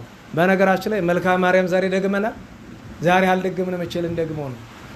ምክንያቱም የደረሰላት ያመሰግናት በእድሜዋ ቁጥር 64 አድርጎ ማርያም እሰ ተብሎ እስከ መጨረሻው ድረስ መጨረሻ ላይ እኮ ይኸውላችሁ አንዳንድ ሰው እርግማን ነው ምን አይነት ፍትሐ እግዚአብሔር ነው። ለዘያፈቅረኪ እግዝእቴ ማርያም እመቤቴ ማርያም አንቺንም አይወድሽ። በነገራችሁ ላይ የወንጌል ቃል እኮ ነው። ዲያቆኑ ሊያነብ ሲወጣ ምንድን ነው የሚል? ጳውሎስን ሊያነብ መጨረሻው ምንድን ነው የሚለው? ጌታችን ኢየሱስ ክርስቶስ የማይወደው በሁለት ወገን ድንግል ከሆነች ከእመቤታችን ድንግል ማርያም መወለዱን የማያምን እንግዲህ እስከሚሆን ምጽአቱ ጳውሎስ እንደተናገረ ምን ይሁን? ተወገዘ ውጉዘ ለይኩን የተረገመ የተለየ ይሁን ይላል አይደል? አየው እና ያን እርግማን ልትለው ነው። ምክንያቱም ራሱ ቅዱስ ጳውሎስ አረል ዳሃር ወይ ትርጉሙ ያለን ፍትሐ እግዚአብሔር ነው ይሄ። እና ምን አለ? ለዘያፈቅርኪ እግዝእቴ ማርያም እመቤቴ ማርያም አንቺንም አይወድሽ አምጣ እስቲ አሁን ጎበዝ ወኩፈ ይኩን ጸሎቱ በእግዚአብሔር ፊት ተቀባይነት አያገኝ አታጠብቁት ይትገዘም ኑሃመቱ እድሜው ይቆረጥ ይቀሰፍ ማለት ነው። ወይ ጥፋ በከንቱ ፍሬ ሳያፈራ ምንም ቁም ነገር ሳይሰራ ይጥፋ ብሎ በአፈ መላእክት ወሰብ ይትረገም እያለላችሁ ነው። ለሰዓቱ በየጊዜው በየሰዓቱ መላእክትም ጻድቃንም በእነሱ አንደበት የተረገመ ይሁን ነው። ለዛ አስተማሰሎ በተውኔት ለማሕሌተ ንግሥ ጊዝንቱ እንደ ጨዋታ እንደ ቀልድ አድርጎ በንቀት ያየው የጋዩ ወኃጢአቱ ይታደግሎቱ በደሉ አይሰረየለት ተብሎ ተነግሯል። አየ የእመቤታችን ፍቅር መግለጡ ነው። ለምን በእመቤታችን ላይ እየዘበተ አንተ አትርገመው ተኛል። መጽሐፍ ቦታ አለው አጠቃቀስ። በነገራችሁ ላይ እንዴት ዋላችሁ? ሃይማኖት ሲደፈር ሀገር ሲደፈር ይህን ሲመታ ይህን ስጠው የሚባል ህግ እንጠቅሳለን? ንገሩኝ። ሁሉም ቦታ አለ እና እኒህ ጻድቅ ንጉሥ ዛሬ እረፍታቸው ነው። በረከታቸው ይደርብን። 8ኛውን ሺህ ማለት እኛን እኮ ነው አልያቸው እንዲቅርብኝ ብለው 8ኛውን ሺህ ሊገባ ከዚህ 23 ከዚህ 5 ብትደምሩበት ስንት ይሆናል? 28 ቀን ሲቀረው 4 ድፍን ሳምንት ሲቀረው አርፈው እመቤታችን ወስዳቸዋለች። በረከታቸው ይደርብን። ትምህርታችን ርዕስ ምንድን ነው? ናሁ ድንግል ትጸንስ፣ እነሆ ድንግል ትጸንሳለች። አሁን መጀመሪያ አጭር ታሪክ ልንገራችሁ። እንዴት ዋላችሁ? አጭር ታሪክ ልንገራችሁ። መጀመሪያ ላይ ታሪኩን ሲነግረን መጀመሪያ ትንቢተ ኢሳይያስ ታስታውሱ እንደሆነ ትናንት ምን አለ? ወምዝ በአመተ ሞተ ኦዚያን ንጉሥ። ኦዚያን ከሞተ በኋላ ልጁ ማን ተተካ? ኢዮአታም አይደለም? አሁን ደግሞ በአንድ ምዕራፍ ማን ሞተ? ኢዮአታም ሞተና ማን ተተካ? አካዝ ተተካ። ከዚያ ታሪክ ይነግረናል። አካዝ በነበረበት ጊዜ የሰማርያው ንጉሥ ከሶርያው ንጉሥ ጋር ይዶልትበታል። ምን አለው? ና ተረዳድተን አካዝን ገለን ሁለቱን ነገድ በኢየሩሳሌም ያለውን ባሪያ እናድርገው። ለዚህ ፈንታ እኔ ላንተ ባሪያ ሆነላለሁ። እኔ ላንተ ልገዛ፣ ለኔ ነገድ ይሁዳን ወይም ኢየሩሳሌምን አስገዛልኝ። እንግዲህ አስቡት 12 ነገር ናቸው አይደለም? እንዴት ዋላችሁ? የአንድ አባት የያዕቆብ ልጆች ናቸው አይደለም? ነገር ግን የ10 ነገድ መሪ የሁለቱን ነገድ መሪ ለማጥፋት ከማን ጋር ይዶልታል? ከአሕዛብ ጋር። ዛሬ እንደዚህ የሚመስል ነገር የለም። ሀተታ ያስፈልገው። በቃ አያችሁት? የገዛ ወንድሙን ከባዕድ ጋር ተስማምቶ የሚያጠፋ ሰው ዛሬም ሞልቷል፣ በትልቁም በትንሹም ማለት። በዚህ ጊዜ አካዝ ደንግጦ ነበረ። ታሪኩ ሰፊ ነው። አካዝ ደንግጦ እያለ እግዚአብሔር ለኢሳይያስ ይገለጥለትና ለቅዱስ ኢሳይያስ ወይ ሂድና ንጉሱ ከአደን እየተመለሰ ስለሆነ ተቀበለዋል። ምን አላችሁ? ተቀበለውና ይህንን አናግረው ብሎ ላከው። ከዚህ በኋላ ነው ይህ ኃይለ ቃል ያለ። ምን ይላል? እግዚአብሔር ደግሞ አካዝን እንዲህ ብሎ ተናገረው። በማን ነው የሚናገረው? በኢሳይያስ ነው እንጂ አካዝ ጣዖት ነው የሚያመልክ። በነገራችሁ ላይ ክፉ ነው። እሱም ያው እንደ አባቱ እንደ ኢዮአታም እንደ አያቱ እንደ ኦዚያን ነው። የአካዝ አንድ ጥሩ ነገሩ ሕዝቅያስን መውለድ ብቻ ነው። ሕዝቅያስ ጥሩ ስለሆነ ማለት ነው እንጂ አካዝ። ነገር ግን እግዚአብሔር ስለሚታገሳቸው ደግሞ በእስራኤል ያሉት ሁሉ እንዲጠፉ ስለማይፈልግ አንድም ደግሞ ገና ሕዝቅያስ ስለሚወለድ ከሱ ሄድና እንዲህ በለው ከጥልቁ ወይም ከከፍታው ቢሆን ከአምላክ ከእግዚአብሔር ምልክትን ላንተ ለምናለሁ። እንዴት ዋላችሁ? ከምን ከጥልቁ ወይም ደግሞ ምልክት ለምን ማለት እኔ አድንሃለሁ፣ አንተንም ኢየሩሳሌምን አድናለሁ። ነገር ግን መጽሐፍ ይላል አይደለም? ቅዱስ ጳውሎስም ተናግሯል። አይሁድ ምን ይሻሉ? ምልክት። የግሪክ ሰዎች ጥበብን ፍልስፍናን አይደለም? የአይሁድ ትልቁ ጌታችንም ተናግሯቸዋል አይደለም? ምን ብሏቸዋል? ማቴዎስ ወንጌል ምዕራፍ 12 ላይ ያለው ኃይለ ቃል ቁጥር 40 አካባቢ አዎ ትውልድ እሉት ወአማጺት፣ አንድም ትውልድ እሉት ወዘማ ይላል አይደለም? ክፉና መንዝራ ትውልድ ትዕምርተ ተሐስስ ምን ትፈልጋለች? ምልክት። ወትዕምርት ሰይት ወሃባ ዘንበለ ትምህርት ዮናስ፣ ከንስሐ በቀር ዮናስ ከሰበከው ንስሐ በቀር ሌላ ምልክት አይሰጣትም ብሏል። የእስራኤላውያን በሽታቸው ምልክት መሻት ነው። ዛሬ እኛ እንደነሱ ወደን የለ የሁሉ አጥማቂ ጋር ሲተለተል ታምር አለ በተባለበት አንዱ ስውሯ ማርያም፣ አንዱ በርሜል ጊዮርጊስ፣ አንዱ ምንድነው የሚባል ደግሞ ይሄ ቃጥላ ነው። እንደዛ ዝም ብሎ በቃ ደግሞ የሚገርማችሁ የዚህ ዘመን በሽታ ታውቃላችሁ። በቃ የሆነ ነገር ዛለታ።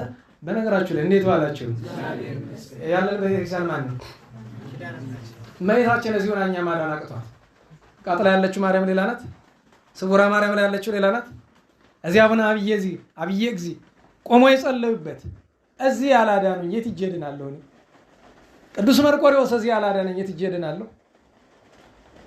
የት ገዳማት የታወቁ ቃል ኪዳን ያላቸው አሉ። ዋልድባ የአቡነ ሳሙኤል፣ ጎንድ የአቡነ ዮሐንስ፣ ማይረ ስላሴ የአቡነ አምደ ስላሴ፣ ጩጊ ማርያም የአቡነ ምመነ ድንግል፣ ደብረ ዳሞ የአቡነ አረጋዊ፣ መደራ የአቡነ ገሪማ እያልን ብንቆጥር ቃል ኪዳን ለየት ያለ ቃል ኪዳን ያለበት ስፍራ ይኖራል። ግን እግዚአብሔር ለማዳን እምነት ካለን ያለንበት አዲስ አበባ ብለው፣ ባህር ዳር ብለው፣ ሐዋሳ ብለው፣ ጅማ ብለው፣ መቀሌ ብለው፣ የትም ብለው ያለህበት ስፍራ ላይ ያለው ቤተክርስቲያን ማዳንን አቃተው ብለህ ካሰብክ አንተ እምነትህን ክዳል ማለት ነው። የነጋዴ ሲሳይ መሆን ያመጣብናል። እንዴት ዋላችሁ? ምልክት አድናለሁ ብሎ ሲለው እንደተጠራጠረና አይ ብሎ ለምን አንደኛ ጣዖት ነው የሚያመልክ እግዚአብሔርን በግማሽ ልቡ ነው። ኢሳይያስ ስላለ ነው ምልክት ለምን። ታዲያ ግን ምልክት ሲጠይቀው ምንድን ነው ያለው? ወይ ከጥልቁ ወይ ከከፍታው ለምን አለው።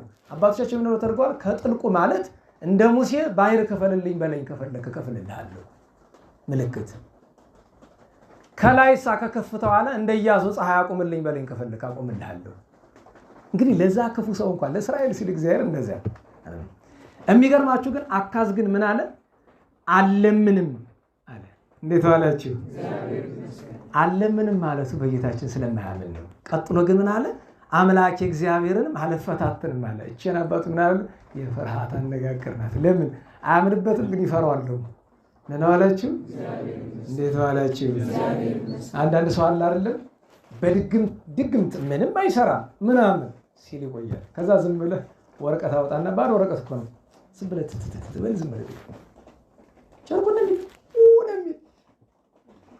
ችግር አይደል? ካላመንክበት ለምን ትፈራለህ? ደህና ዋላችሁ? ካላመንክበት ለምን ትፈራለህ? እዛ ችግር እኮ ነው። በነገራችን ላይ ብዙ ጊዜ እኔ ገጥሞኝ ያውቃል። በህይወቴ ለመጀመሪያ ጊዜ ሰው ክርስትና ስም የጠየኩ አንዲት ድሮ አብራኝ ባልደረባ የነበረች ሱሪ ትለብሳለችና እንዴን ሱሪ መድኃኒዓለም ቢያላቀቃት የክርስትና ስምሽ ማን ነው ብላት ዝም አልሰማሽኝም? ክርስትና ስምሽ ማን ነው እንትናን ታውቃለህ ምናምን ብላ ወሬ መቀየር። በስመ አብ አቤት አቤት። 6 ወር ስገው ደግሞ አልተቀበልኩም ንዴቱ አለቀኝ ብሎ ማለት ነው። በኋላ ትዝ ሲለኝ ለካ የቤተ ክህነት ሰው ነኝ ሌላ ነገር ያደርጋል ብላ ፈርታ ነው። አሁን ክፉ ማድረግ ቢፈለግ ክርስትና ስሟ ምን ያደርጋል? እንዴት ዋላችሁ? መንፈስ ቅዱስ ይጠብቅ እንጂ ተንኮል ለማድረግ ያንተ ክርስትና ስም ያንቺ ክርስትና ስም ምን ያደርጋል? በፈለጉት የሚሰሩት ትፈልግ በመጠሪያ ስም ትፈልግ በፈለግከው ነገር ምን ሰይጣን ለመስራት ምን ምክንያት ያስችዋል? አረሰው በዚያ ምክንያት የሰው ክርስትና ስም አልጠይቅ። ለካ ቤተ ክህነት ሁላችን እንደዛ ነው የምንመስለው። በነገራችሁ ላይ ከአንድ ሽኮት ጠንቋይ ምናምን የሚሆነው አንዱ የሁለቱ ነው እኮ አለ። አንክድም ጠንቋይ አለ፣ በቤተ ክህነት ስም ጠንቋይ አለ። ይሄ ምንም የሚካድ ነገር የለውም። ይካዳል? ዝም አላችሁ ሲል አለ ሞልቷል። እንተዋወቃለን አለ። እኛ ላይ ብሎ ሊያረጉብን የሞከሩ አሉ። እኛው እዚሁ አብረናቸው የምንኖረው ላይ እንኳን የሚሞክሩብን ነው እኮ አለ። ጠንቋይም አለ። ነገር ግን ሁሉን የቤተ ክህነት ሰው እንደዛ ብሎ ማሰብ ከባድ ነው። በነገራችሁ ላይ ይኸውላችሁ ከልጅነት ጀምሮ እግዚአብሔር አምላካችን ቸር ነውና ብዙ ያስተማረን ነገር አለ በአባቶቻችን አድሮ። የሚገርማችሁ ነገር እንኳን ጥንቆላ አልኳችሁ አንድ ሰው አለ እዚህ ስማቸውን ማልጠራ እንዴት ባልካሉኝ የዛሬ 14 ዓመት እግዚአብሔር ይመስገን። እንዲያው ግን ማን ያጠጣ ምኑን ይሄ እውቀቱን ነገር ምን ለማለት ፈልገው ነው? እንዲያው ይሄን ሁሉ ትምህርት ምን አመጣው? ምን ትምህርት አለኝ እኔ? አይ አንድ ተባባልን። ይሄው ድፍን 14 ዓመት አብርቻቸው አላውቅም። የእግዚአብሔር ሰላምታ ቢልኝ ምክንያቱም እሳቸው ባያረጉትም በዚህ እንደሚያምኑበት አየሁኝ አይደለም። ግን አይነ ስውር ስለሆኑ ሳገኛቸው እጅ እየነሳው ነው የሚሄድ። ድምፅ አላሰማም። ያው ሰላምታ መከልከል አይገባም አይደለም። እሳቸው እኮ እንደዚህ አይነት ሰው አይደሉም። ግን ያንን ስላሉ በቃ ታውቃላችሁ፣ እንደዚህ አይነት ከተነካካ ሰው ጋር ሰላምታ የለም። በእጅ መጨባበጥ ነው። ደህና አደርክ እግዚአብሔር ይመስገን ብቻ። ለምን ቢባል ሙሉ በሙሉ ሰይጣን ያደረባቸው ናቸው እኮ። በነገራችሁ ላይ አንድ ሰው ጠንቋይ ሆነ ማለት 100% እግዚአብሔርን ካደ ማለት ነው። ማንን እንደሚያመልክ ዘራ ሰናያትን ነው። መጠንቀቁም ጥሩ እንደሆነ ነገርን አመጥቶት ነው። እንዲያው አንዱን ይዛን አንዱን እየለቀቀ ነው። ደህና ዋላችሁ። እና ይፈራል። አያመልክም እግዚአብሔርን፣ ነገር ግን ይፈራል። ግን አነጋገሩ ምን ይመስላል? እግዚአብሔርን አልፈታተንም ብሎ ሲል የወዳጅ አነጋገር ይመስላል። ከዚያ ግን ምን አለ መልሶ እግዚአብሔር በቅዱስ ኢሳይያስ አድሮ እንዲህ አለው፣ እናንተ የዳዊት ቤት ሆይ ስሙ፣ በእውኑ ሰውን ማድከም ቀላል ነውን አለ። ሰው የሚለው ማለት ነው ኢሳይያስን። ወዳጄን ነቢዩን በከንቱ ታደክመዋለህ አለ። ቀጥሎ ምን አለ? ማድከማችሁ ቀላል ነውን? እግዚአብሔርንም ታደክማላችሁ እንጂ አለው። አየህ፣ ለምን በነቢዩ አድሮ ማን መጥቷል? እግዚአብሔር። ከዚያ ቀጥሎ ግን ይሄ አሁን የምንፈልገውን የትንቢት ቃል ተናገረ። አንተ ባትለምንም ስለዚህ ጌታ ራሱ ምልክት ይሰጣችኋል አለ። ምልክት ማለት ለየት ያለ ነገር ነው አይደል? በስነ ተፈጥሮ ሕግ መደረግም አይችል ነው። ባህረ ኤርትራን መክፈል ቀላል ነገር ነው? ታምር ነው አይደለም? ፀሐይ ማቆም ቀላል ነገር ነው? ታምር ነው አይደለም? እና እዚህ ምልክት ይሰጣችኋል። ይሄን ምልክት ምንድን ነው? ናሁ ድንግል ትጸንስ፣ እነሆ ድንግል በድንግልና ጸንሳ ትገኛለች። በድንግልና ህትምት እንደሆነች ጸንሳ ትገኛለች። ወተወልድ ወልደ፣ ወንድ ልጅንም ትወልዳለች። አሁንም ስትወልድ በድንግልና ነው። ወትሰሚው ስሙ አማኑኤል፣ ስሙን ማን ትለዋለች? አማኑኤል። አሁን ይህንን ኃይለ ቃል በቅዱስ ማቴዎስ ወንጌል ምዕራፍ 1 ቁጥር 28 ጀምራችሁ ስትመለከቱት ይህንን ኃይለ ቃል የእግዚአብሔር መልአክ ቅዱስ ገብርኤል ለቅዱስ ዮሴፍ አረጋዊ ቃል በቃል ነግሮታል። እዚህ ላይ የምንነጋገራቸው ጥቂት ነገሮች አሉ። አንደኛ ናሁ ድንግል ትጸንስ የሚለውን ኃይለ ቃል ታስታውሱ እንደሆነ በቅዱስ ሉቃስ ወንጌል ምዕራፍ 2 ላይ የተጻፈ አንድ ታሪክ አለ አይደለም? በጥሊሞስ እስራኤልን በባርነት ገዝቷቸው እያለ 46ቱ ብሉያት ይተርጎሙልኝ ብሎ 72 መተርጉማን አመጥቶ ነበር። ሁለቱ ሞተው 70 ደረሱ። ከ70 መካከል አንዱ ማን ነው? ስምዖን አረጋዊ ወልደ ሲራክ፣ ስምዖን ካልዕ ዕዝራ የሚለው ማለት ነው። ሲተረጉም እዚህ ላይ ደረሰ። ናሁ ድንግል ትጸንስ አለ። ይህንንማ እንኳን የአሕዛብ ንጉሥ የእስራኤሉ ንጉሥ እግዚአብሔር ይመለክባታል በሚባል ስፍራ ያለው አካዝ አላምንም ብሎ የእሱ የልጅ ልጅ የሆነው ደግሞ ምናሴ ለምን እንዲያልክ ብሎ በመገዝ አሰንጥቆ በኩላብ አሰቅሎ ኢሳይያስን አስገድሎታል። እኔ ሞታለሁን ብሎ ወለት ትጸንስ ወትወልድ ወልደ። በነገራችሁ ላይ ይሄ ምን ይሆናል? አሁን ወለትማ በየቀኑ የምትጸንስ ደህና ዋላችሁ። ዛሬ ነጋ እኮ በሚሊዮን የምትቆጠር ወለት ትጸንሳለች። ምን ቁም ነገር አለው? ምክንያቱም ምልክት ነዋ፣ ተአምር ነው ይሄ። እንቅልፍ ይለዋል። ሌላ እንቅልፍ ሳይደርስችን እየጻፈ እንቅልፍ ይለዋል። መጥቶ መልአከ እግዚአብሔር ፋቅ ያደርግና ድንግል ይለዋል። በነገራችሁ ይህን ያክል ነው እግዚአብሔር ገና ድንግል ማርያም ሳትወለድ ለእናቱ ድንግልና ያለውን ክብር ተመልከቱ። አሁንም ተነሱ። ይሄ ነገር ቅድም የጠጣሁት ወይን ጠጅ አይኖረን ይዞኝ ነው ብሎ ፋቅ አድርጎ ወለት ይላል 3 ጊዜ እንደዛ። ኋላ ሊፈቅ ሲል መልአከ እግዚአብሔር ተው ብሏል። ምን ነው ማለት ይህንን በዓይንህ ሳታይ ድንግሊቱን ሳታያት ልጇንም ሳትታቀፉ አንተ አትሞትም፣ በዚያውም ደዌ ታዞልሃል ያለው ሂድ በአልጋ ላይ ወደቀ።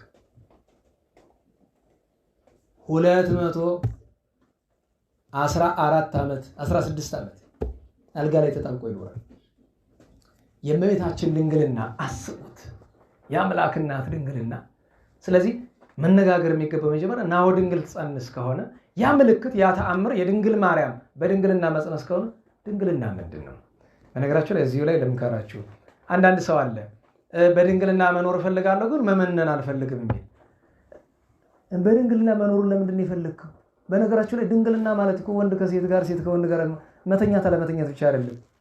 እሱ እኮ አያሸልምህም። በነገራችሁ ላይ አንድ ሰው ታውቃላችሁ፣ የጥንት ፈላስፎች ያገባሉ? ንገሩኝ። አያገቡም። ቅድስና አላቸው? ጸድቀዋል? ጸደቁም። ከሴት ጋር ለመተኛት ብቻውን እኮ በቂ አይደለም። ከወንድ ጋር ለመተኛት ብቻውን በቂ እኮ አይደለም። ድንግልና ማለት በሃይማኖታችን ምናኔ ማለት ነው እንጂ አለማግባት ማለት ብቻ አይደለም። ምናኔ ነው። ድንግልና ማለት የዓለምን ፈቃድ ሁሉ መተው ማለት ነው። የዓለምን ፈቃድ ደግሞ ለመተው ግድ ቆቡን ጫን አይደለም፣ ግን ከዓለም ተለይ። ዓለም ላይ ሆነ ከፈቃዷ እንዴት ነው የምትለይ? እንጀራውን ባትበላው እያየው በዓይንህ ፈቃዱን አገኘው። በአፍንጫ እያሸተትከው ነው። ሴት እያየ ወንድ እያየሽ እንዴት ያለ ድንግልና ነው እሱ?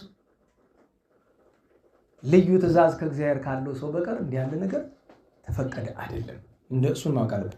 ነገር ግን ድንግልና ስንል ዓለም ከተፈጠረ ዘመን ከተቆጠረ ጀምሮ የመጀመሪያው ድንግልና አባቶቻችን የማን ነው ይላሉ? የአዳምና ሔዋን ነው አይደለም? የእናታችን ሔዋን ድንግልና ነው። የእናታችን ሔዋን ድንግልና ፈርሷል። ከአንድ ባል ውጭ ታውቃለች? ንገሩኝ።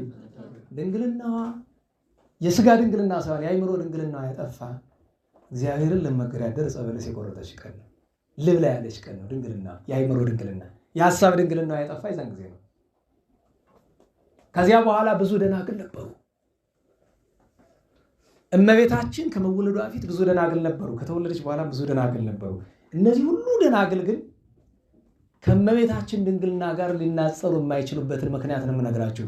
አንደኛ እመቤታችን ድንግል ማርያምን ድንግል ስንላት የመጀመሪያው መገለጫው በድንግልና መጽነስ፣ በድንግልና መውለድ ነው። ይህንን ማንም ከእሷ በፊትም ከእሷ በኋላ የተደረገለት የለም።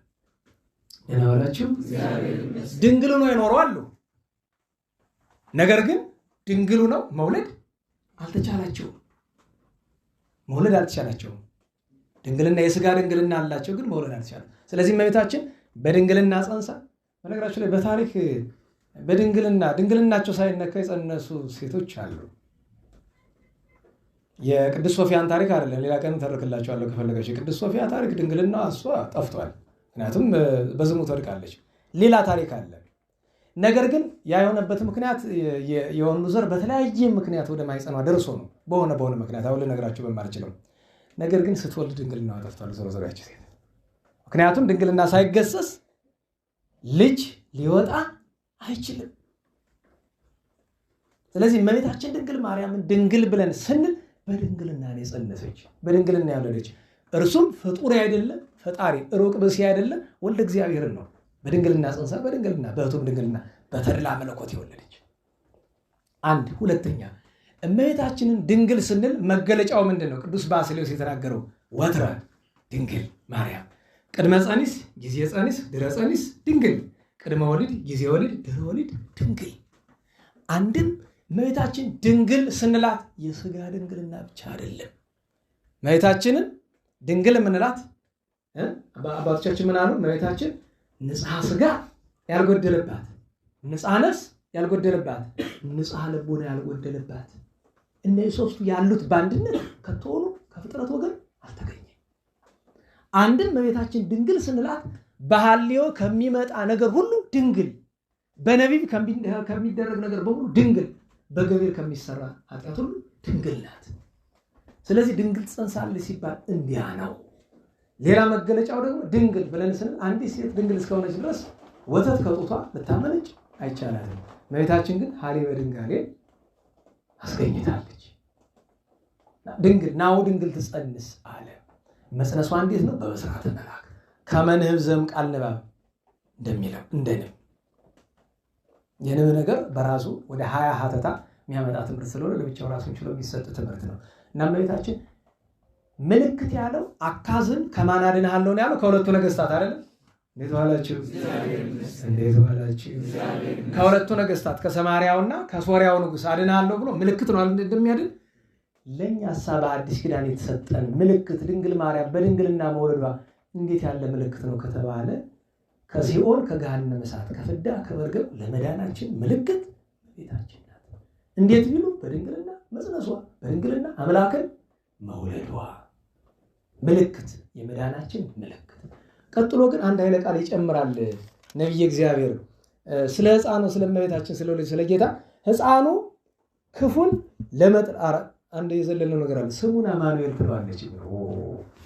ቅዱስ ሳዊሮስ ታላቁ ሊቅ ምን ይላል? ወዝ ስም አብይ ጥቀ አለ። ደህና ዋላችሁ። ይሄ ስም ምንድን ነው አለ? ገናና ነው። አማኑኤል የሚለው ስም ገና ነው። አብይ ጥቀ ወይደሉ ፈሊጦቱ ሊከፍሉት አይገባም። ክርስቶስ የሚለው አማኑኤል የሚለው ስም ከሁለት አካል አንድ አካል፣ ከሁለት ባህሪ አንድ ባህሪ፣ እግዚአብሔር ብቻም ያይደለ ሰው ብቻም ያይደለ፣ ከሁለት አካል አንድ አካል፣ ከሁለት ባህሪ አንድ ባህሪ ቢሆን የተጠራበት እግዚአብሔር ምስሌነ ረቂቅ ነገር ነው። በነገራችሁ ላይ አማኑኤል ማለት እንደማንድ ሰው ምን ጠየቀኝ፣ አማኑኤል ብለን ለልጃችን ስም ስናወጣ አንተ አይሆንም ማልክ፣ ካህናትን ስንጠይቅ ግን አንዳንዶቹ ምን ችግር አለው? አማኑኤል ማለት እኮ እግዚአብሔር ከኛ ጋር ሆነ ማለት ነው። ማውጣቱ ችግር የለውም። አንዳንዱ ሰው ግን በሽተኛ ነው ልበል። እንዴት ዋላችሁ? እንዴት ዋላችሁ? እግዚአብሔር ምን ማለት ነው? የዓለማት ጌታ ማለት ነው አይደለም? ስለዚህ እግዚአብሔር ነው ማውጣት። ትርጉም ነግረው አይደል አውጡ ያሏቸው? እኛም ትርጉም ነግረን እግዚአብሔር ብላችሁ አውጡ እንበላቸው። ኢየሱስ ምን ማለት ነው? መድኃኒት ማለት ነው። ስለዚህ ኢየሱስ ብላችሁ አውጡ እንበል።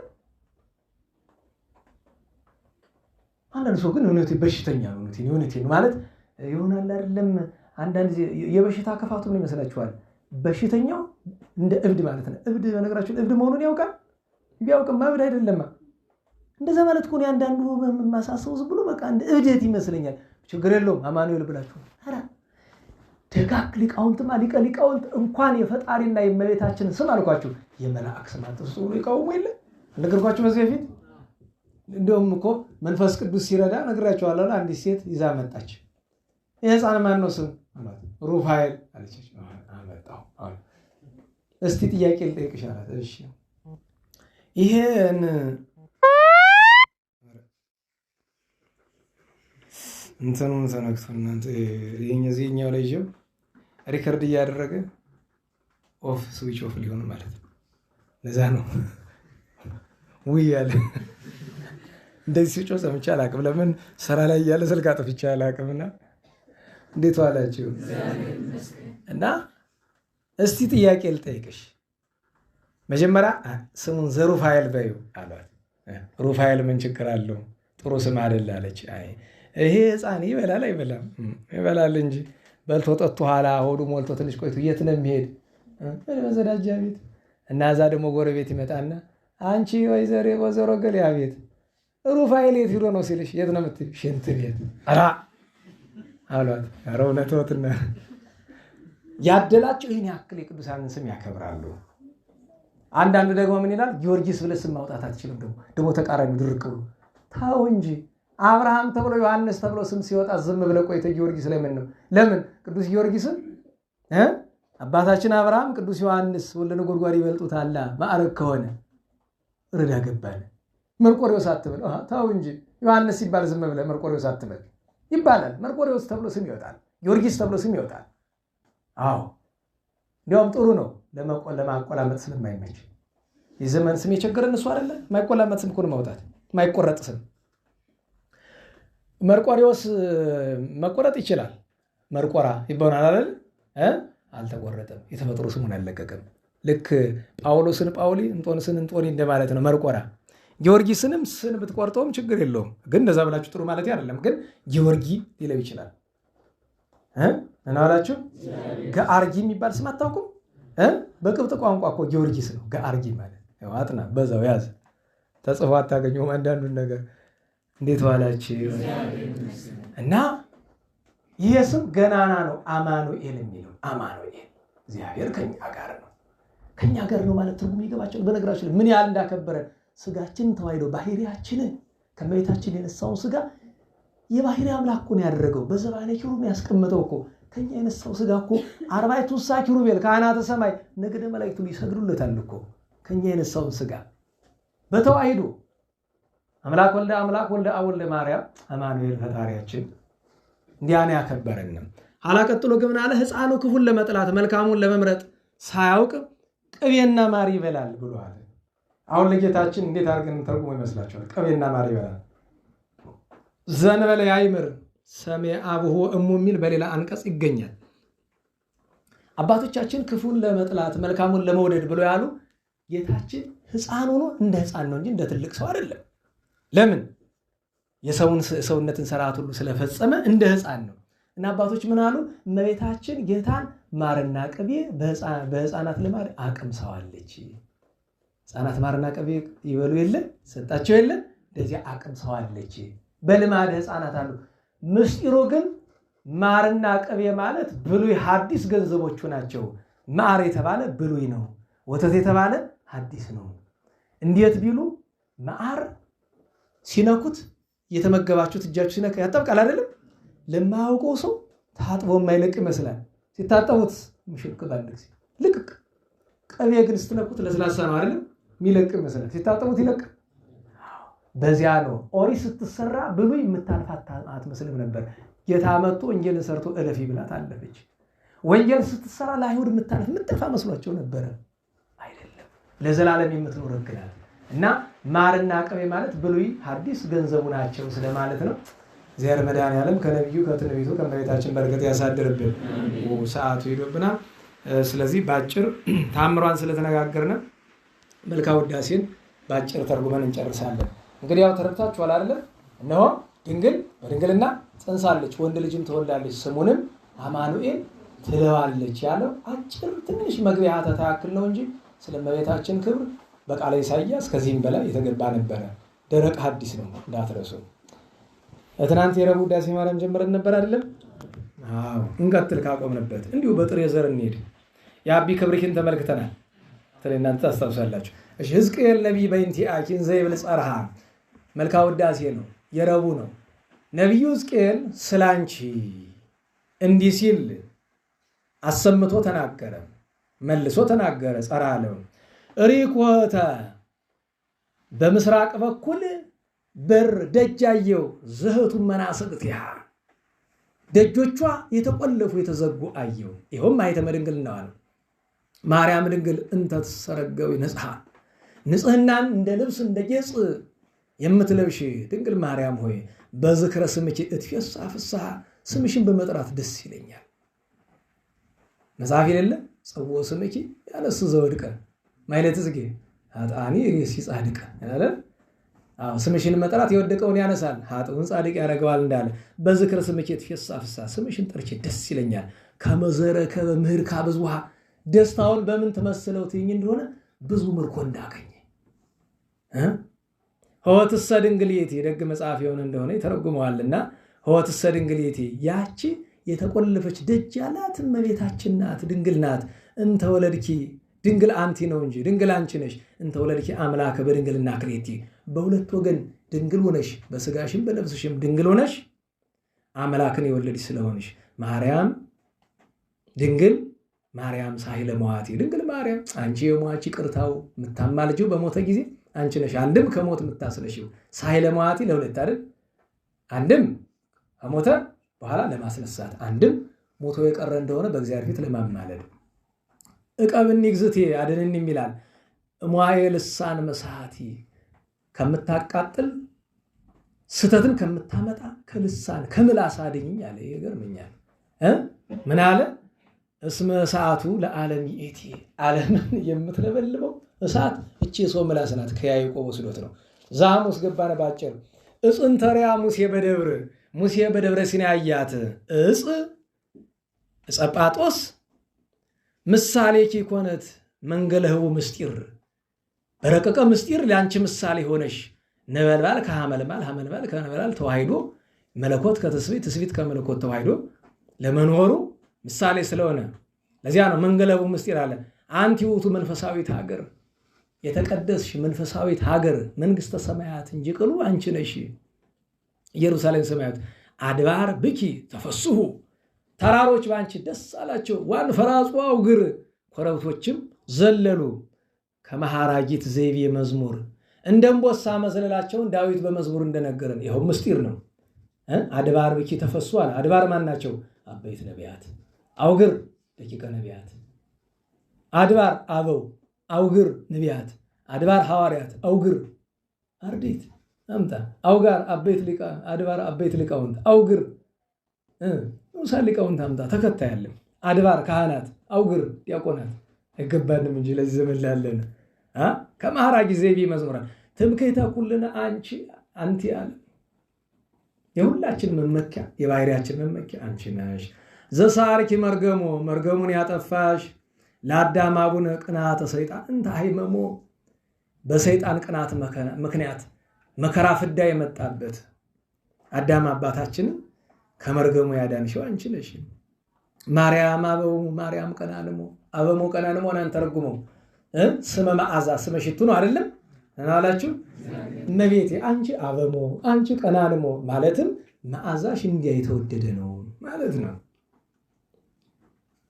ቀጥሎ እፎ ፈቀደ ህሊና ያለው ውዳሴኪ ተፍጻሙ አመስግኝሽ ዘልቀው ይመስል ያንቺን ውዳሴ አመስግኝሽ ለመጨረስ እንዴት አይምሮ ያሰበው ወፋል የዘይክል አቅሙ ችሎታ የሌለኝን የኤፍሬም ቃል ነው እኮ አለ ችሎታዬ አንቺን ምስጋና ጨርሳለሁ ብዬ መሞከሬ እንዴት ነው ነው ኦዝመንክር ወጥቀጹ አሪህ ነገር ድንቅ ነው አለ። ደራሲ ነው እኔ አይደለሁም። ኦለዝ የሚለው አባቶቻችን የሚለው ቃለ አንክሮ ነው። ኦዝ መንክሮ ጥቀ እጹብ አለና ልደተ ኢየሱስ ክርስቶስ ዘእንበለ ዘርኡ ሰብሳብ ዘር ወንድ ምክንያት ሳይሆነው ከመቤታችን መወለዱ ምን ይረቅ ምን ይደንቅ። ኦለዝ ወዮ ለዚህ አንክሮ ይገባል። ማርያም ድንግል ወለተ እስራኤል ጠባብ የእስራኤል የያዕቆብ ልጅ የተባለች ድንግል ማርያም አንቺ ልባም አስተዋይ ጥበበኛ ለባዊት ነሽ ጠባብ ባለው በሰማይኒም ቅድመ ይትፈጠር ኪሩብ ገና ኪሩብ ሳይፈጠር በሰማይ ዘእንበለ እምተወልደ እምአብ ከአንቺ ድኅረ ዓለም በድንግልና ያላባት የተወለደ ገና ኪሩቤል ሱራፌል ሳይፈጠሩ ከአባቱ ያለ እናት ተወልዷል ይላል።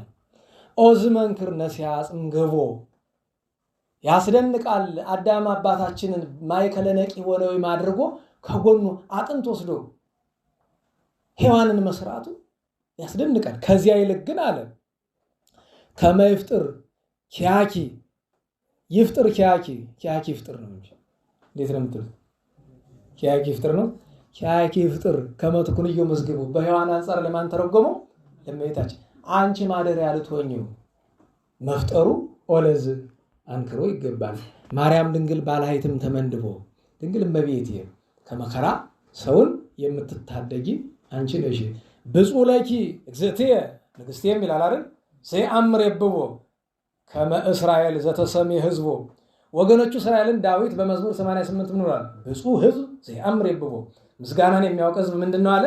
ምስጉን ነው። ለአንቺ መዘመር መመስገን የሚያውቅ ሕዝብ ምስጉን ነው እንደ እስራኤል ይላል።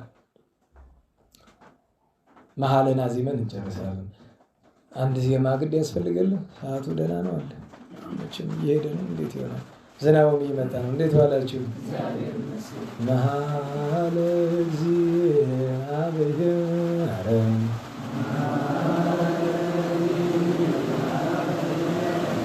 ለዳዊት ፍቁር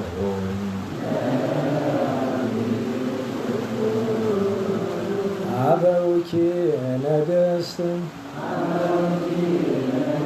ከመ በመንበሩ ይነብሩ ማርያም ሰማይ ለእግዚአብሔር ሀገሩ ነቢያት በእንቲአኪ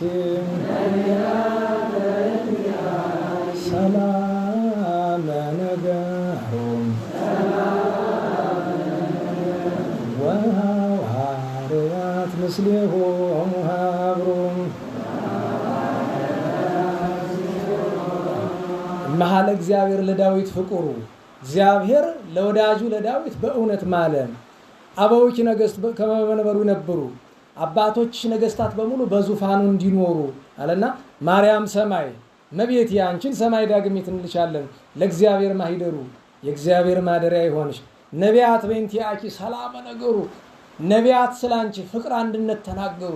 አምላክን ትወልዳለች በድንግልና ትወልዳለች አለ ለዓለም መዳን ምክንያት ትሆናለች ብሎ ነቢያት ስላንቺ ሰላም ነገሩ ፍቅርን ትንቢትን ተናገሩ።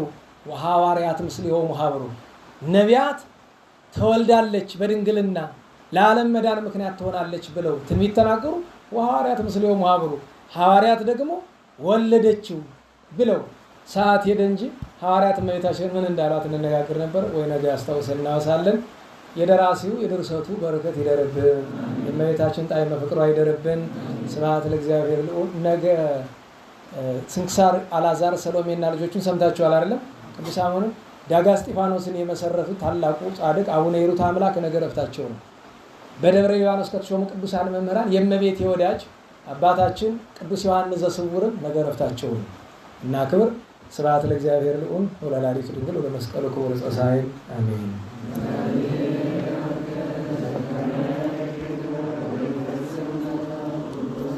አሜን።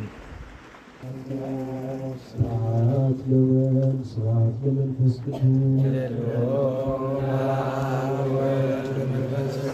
ስብሐት ለአብ ስብሐት ለወልድ ስብሐት ለመንፈስ ቅዱስ ስብሐት ለአብ ስብሐት ለወልድ ስብሐት ለመንፈስ ቅዱስ ስብሐት ለእግዝእትነ ማርያም ለእግዝእትነ ማርያም ድንግል ወላዲተ አምላክ ስብሐት ለመስቀለ እግዚእነ ኢየሱስ ክርስቶስ ይደሎ ለመስቀለ እግዚእነ ኢየሱስ ክርስቶስ ክርስቶስ በምሕረቱ ይዛከን አሜን። አሜን። ሰዓቱ ያስተካክለን አሜን። ለሰቦተ ስሙ ያምጣን አሜን። በአምልኮቱ ያጽናን አሜን። እግዝእትነ ማርያም ማኅደሪ ጸሎተነ አሜን። ወአስተስሪ ኩሎ ኃጢአተነ አሜን። ለመንበሩ ለእግዚእነ አሜን። ከዛብላዕነ ዘንተ ህብስተ እስመ ለዓለም ምሕረቱ ወዛስቴነ ዘንተ ጽዋ እስመ ለዓለም ምሕረቱ ወምዝስራነ ሲሳየነ ወአራዘነ እስመ ለዓለም ምሕረቱ ወዘተአገሰ ለነ ኩሎ ኃጢአተነ እስመ ለዓለም ምሕረቱ ዘወሀበነ ሥጋሁ ቅዱሰ ወደሙ ክቡረ እስመ ለዓለም ምሕረቱ ወዘአብጽሐነ እስከ ዛቲ ሰዓት እስመ ለዓለም ምሕረቱ ነአምሎቱ ስብሐት ወአኮቴተ ለእግዚአብሔር ልዑል ወለወላዲቱ ድንግል ወለመስቀሉ ክቡር ዘአምልኮቱ ይሰባስ ወትረ በኩሉ ይእዜኑ ወኩሉ ሰዓት ስብሐት ለአብ ወወልድ ወመንፈስ ቅዱስ ይእዜኒ ወዘልፈኒ ወለዓለመ ዓለም አሜን። አውሎግሶን አውሎግሶን አውሎግሶን በእንተ አብ ወወልድ ወመንፈስ ቅዱስ አቀበት ለወጡ ቁልቁለት ለወረዱ ርጥብ ለተሰባቸው ደረቅ ለነደደባቸው ለረዱ ለተራዱ ለዘከሩ ላዘከሩ ስመ እግዚአብሔር ስመ ማርያም ድንግል ስመ ቅዱሳን ለጠሩ እግዚአብሔር ስመ ቅዱሳን ይሰብልን። ጸሎተ እግዝእትነ ማርያም እንበል። ሰላም ለኪ ዘንሰግድ ለኪ ንግሥተ አድኅኖ ማርያም ምን አስተበቋች ማርያም አይተ ማይጸነ ብኪ በእንታና ምኪ ያቂ ማውቂ ማይወረን ያም ድንግል አድኅኒ ባርኪ ጸሎተ እግዝእትነ ማርያም ድንግል ወላዲተ አምላክ ታበየ ንጉሴ ለእግዚአብሔር ተታሰይ መንፈሴ በአምላኬ ወዳኔ አስማሬ ማማላ አመቱን አውሚ ሲያስተበጹን ይኩሉ ትውልድ እስመ ገብረ ሊት ኃይለ ብያቱ ቅዱስ ስሙ ወሳይል ብኒ ለትውልደ ትውልድ ለለ ይፈርቡ ግብረ ኃይለ በመዝራዩ ወዘረውም ለሊያብ ይብሊና ልቦሙ ነስቶም ላየላን መናብርቲዮም አይበዮም ለሱታን ማስገቡም በረከቱ ለሩባን ፈነው መራቆሙ ለቡላን ተወክፎ ለእስራኤል ቆሊሁ ወተዘከረ ሳይሉ ዚቤሎም ለአበዊነ ለአብርሃም ወለዘሩ እስከ ለዓለም ባረክነ ቀድስና ንጽሕነ እግዝእትነ ፍትነ ማይሰሪው ለሰይጣን እሙለ መድኅን ወለተ ብርሃን ኦ መዝገበ በረከት መዝገበ ቅዱሳት መዝገበ ንጽሕ መዝገበ ራእይ መዝገበ የዋሃት ባረክነ በእድየኪ በከመ ባረኪ ወለኤፍሬም ፍቁርኪ በበረከተ ወልድኪ ወአቡ መንፈስ ቅዱስ ስብሐት ለአብ ወወልድ ወመንፈስ ቅዱስ ለዓለሙ ለዓለመ ዓለም።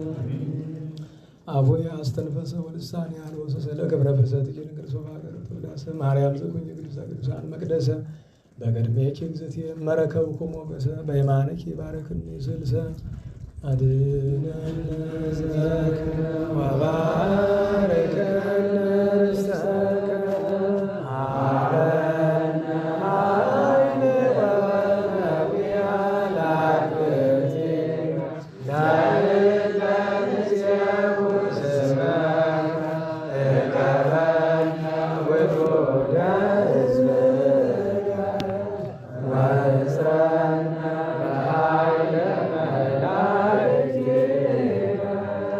ወእስረ በኩሉ ጊዜ ወበኩሉ ሰዓት በኃይለ መስቀልከ እድአነ ወበስመ መስቀልከ በእንተ አብርሃም ፍቁርከ ወበእንተ ይስሐቅ ወያዕቆብ ወበእንተ እስራኤል ቅዱስከ ተዘከር እግዚኦ ኪዳነከ ብቱነ ፈኑስ ሳህለከ ማግቢያነ ዘፈጠርከ ስረይ ኃጢአተ ሕዝብከ ወመሐረ ተግባረከ እግዚኦ ታድኅነነ ሐሰለከ በእንተ ማርያም ወላዲትከ ወበእንተ ዮሐንስ መጥምቅከ ወበእንተ ኩሎሙ ቅዱሳኒከ ርድአነ ወእትረ በኃይለ መስቀልከ ታስተባብረነ እግዚኦ በቅድሜከ እግዝእትነ ነስእያሜነ ጸልይ ለነ ለደቂቅኪ ወአድኅነነ እምኩሉ ምንዳቤ ወሐዘን በአንተ ምስሌነ ወሌሊተ ማእከሌነ አንተ እግዚኦ ኢትራቅብኔነ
ቸሩ መድኃኔዓለም ፈጣሪያችን በሰላም አስጀምሮ በሰላም ያስፈጸመን ቅዱስ ስሙ የተመሰገነ ይሁን።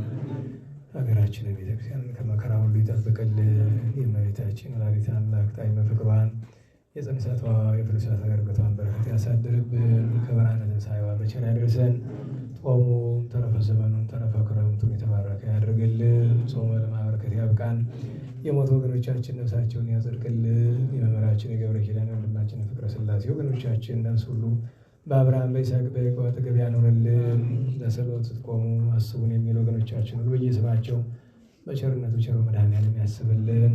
ሰላም በዋለን ቸርነቱ ሰላም ያሳድረን። አቡነ ዘበሰማያት እንበል። ይትቀደስ ስምከ ትምጻእ መንግሥትከ ወይኩን ፈቃድከ በከመ በሰማይ ከማሁ በምድር ሲሳየን ዘለለ ዕለትነ ሀበነ ዮም ህድግ ለነ አበሳነ ከመ ንሕነኒ ንህድግ ለዘአበሰ ለነ ኢታብአነ እግዚኦ ውስተ መንሱት አላ አድኅነነ ወባልሐነ እምኩሉ እኩይ እስመ ዚአከ ይእቲ መንግሥት ኃይለ ስብሐት በሰላመ ቅዱስ ገብርኤል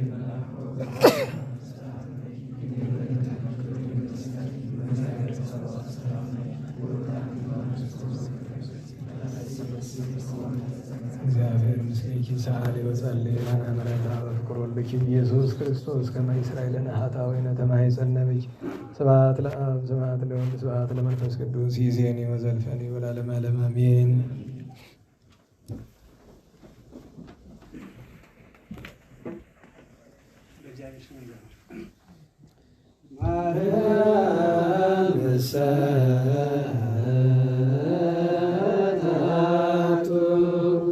እንተ ካህት ውስተ ከርሱ ለአዳም ከመ ባሕር ጸዓዳ ማርያም ሰተቱ እንተ ካህት ውስተ ከርሱ ለአዳም ከመ እስመ በእንቲአሃ ወበእንተ አዝማዲሃ ተሰቀልኩ ዲበ ዕፀ ይቤ መድኃኔዓለም። እስመ በእንቲአሃ ወበእንተ አዝማዲሃ ተሰቀልኩ ዲበ ዕፀ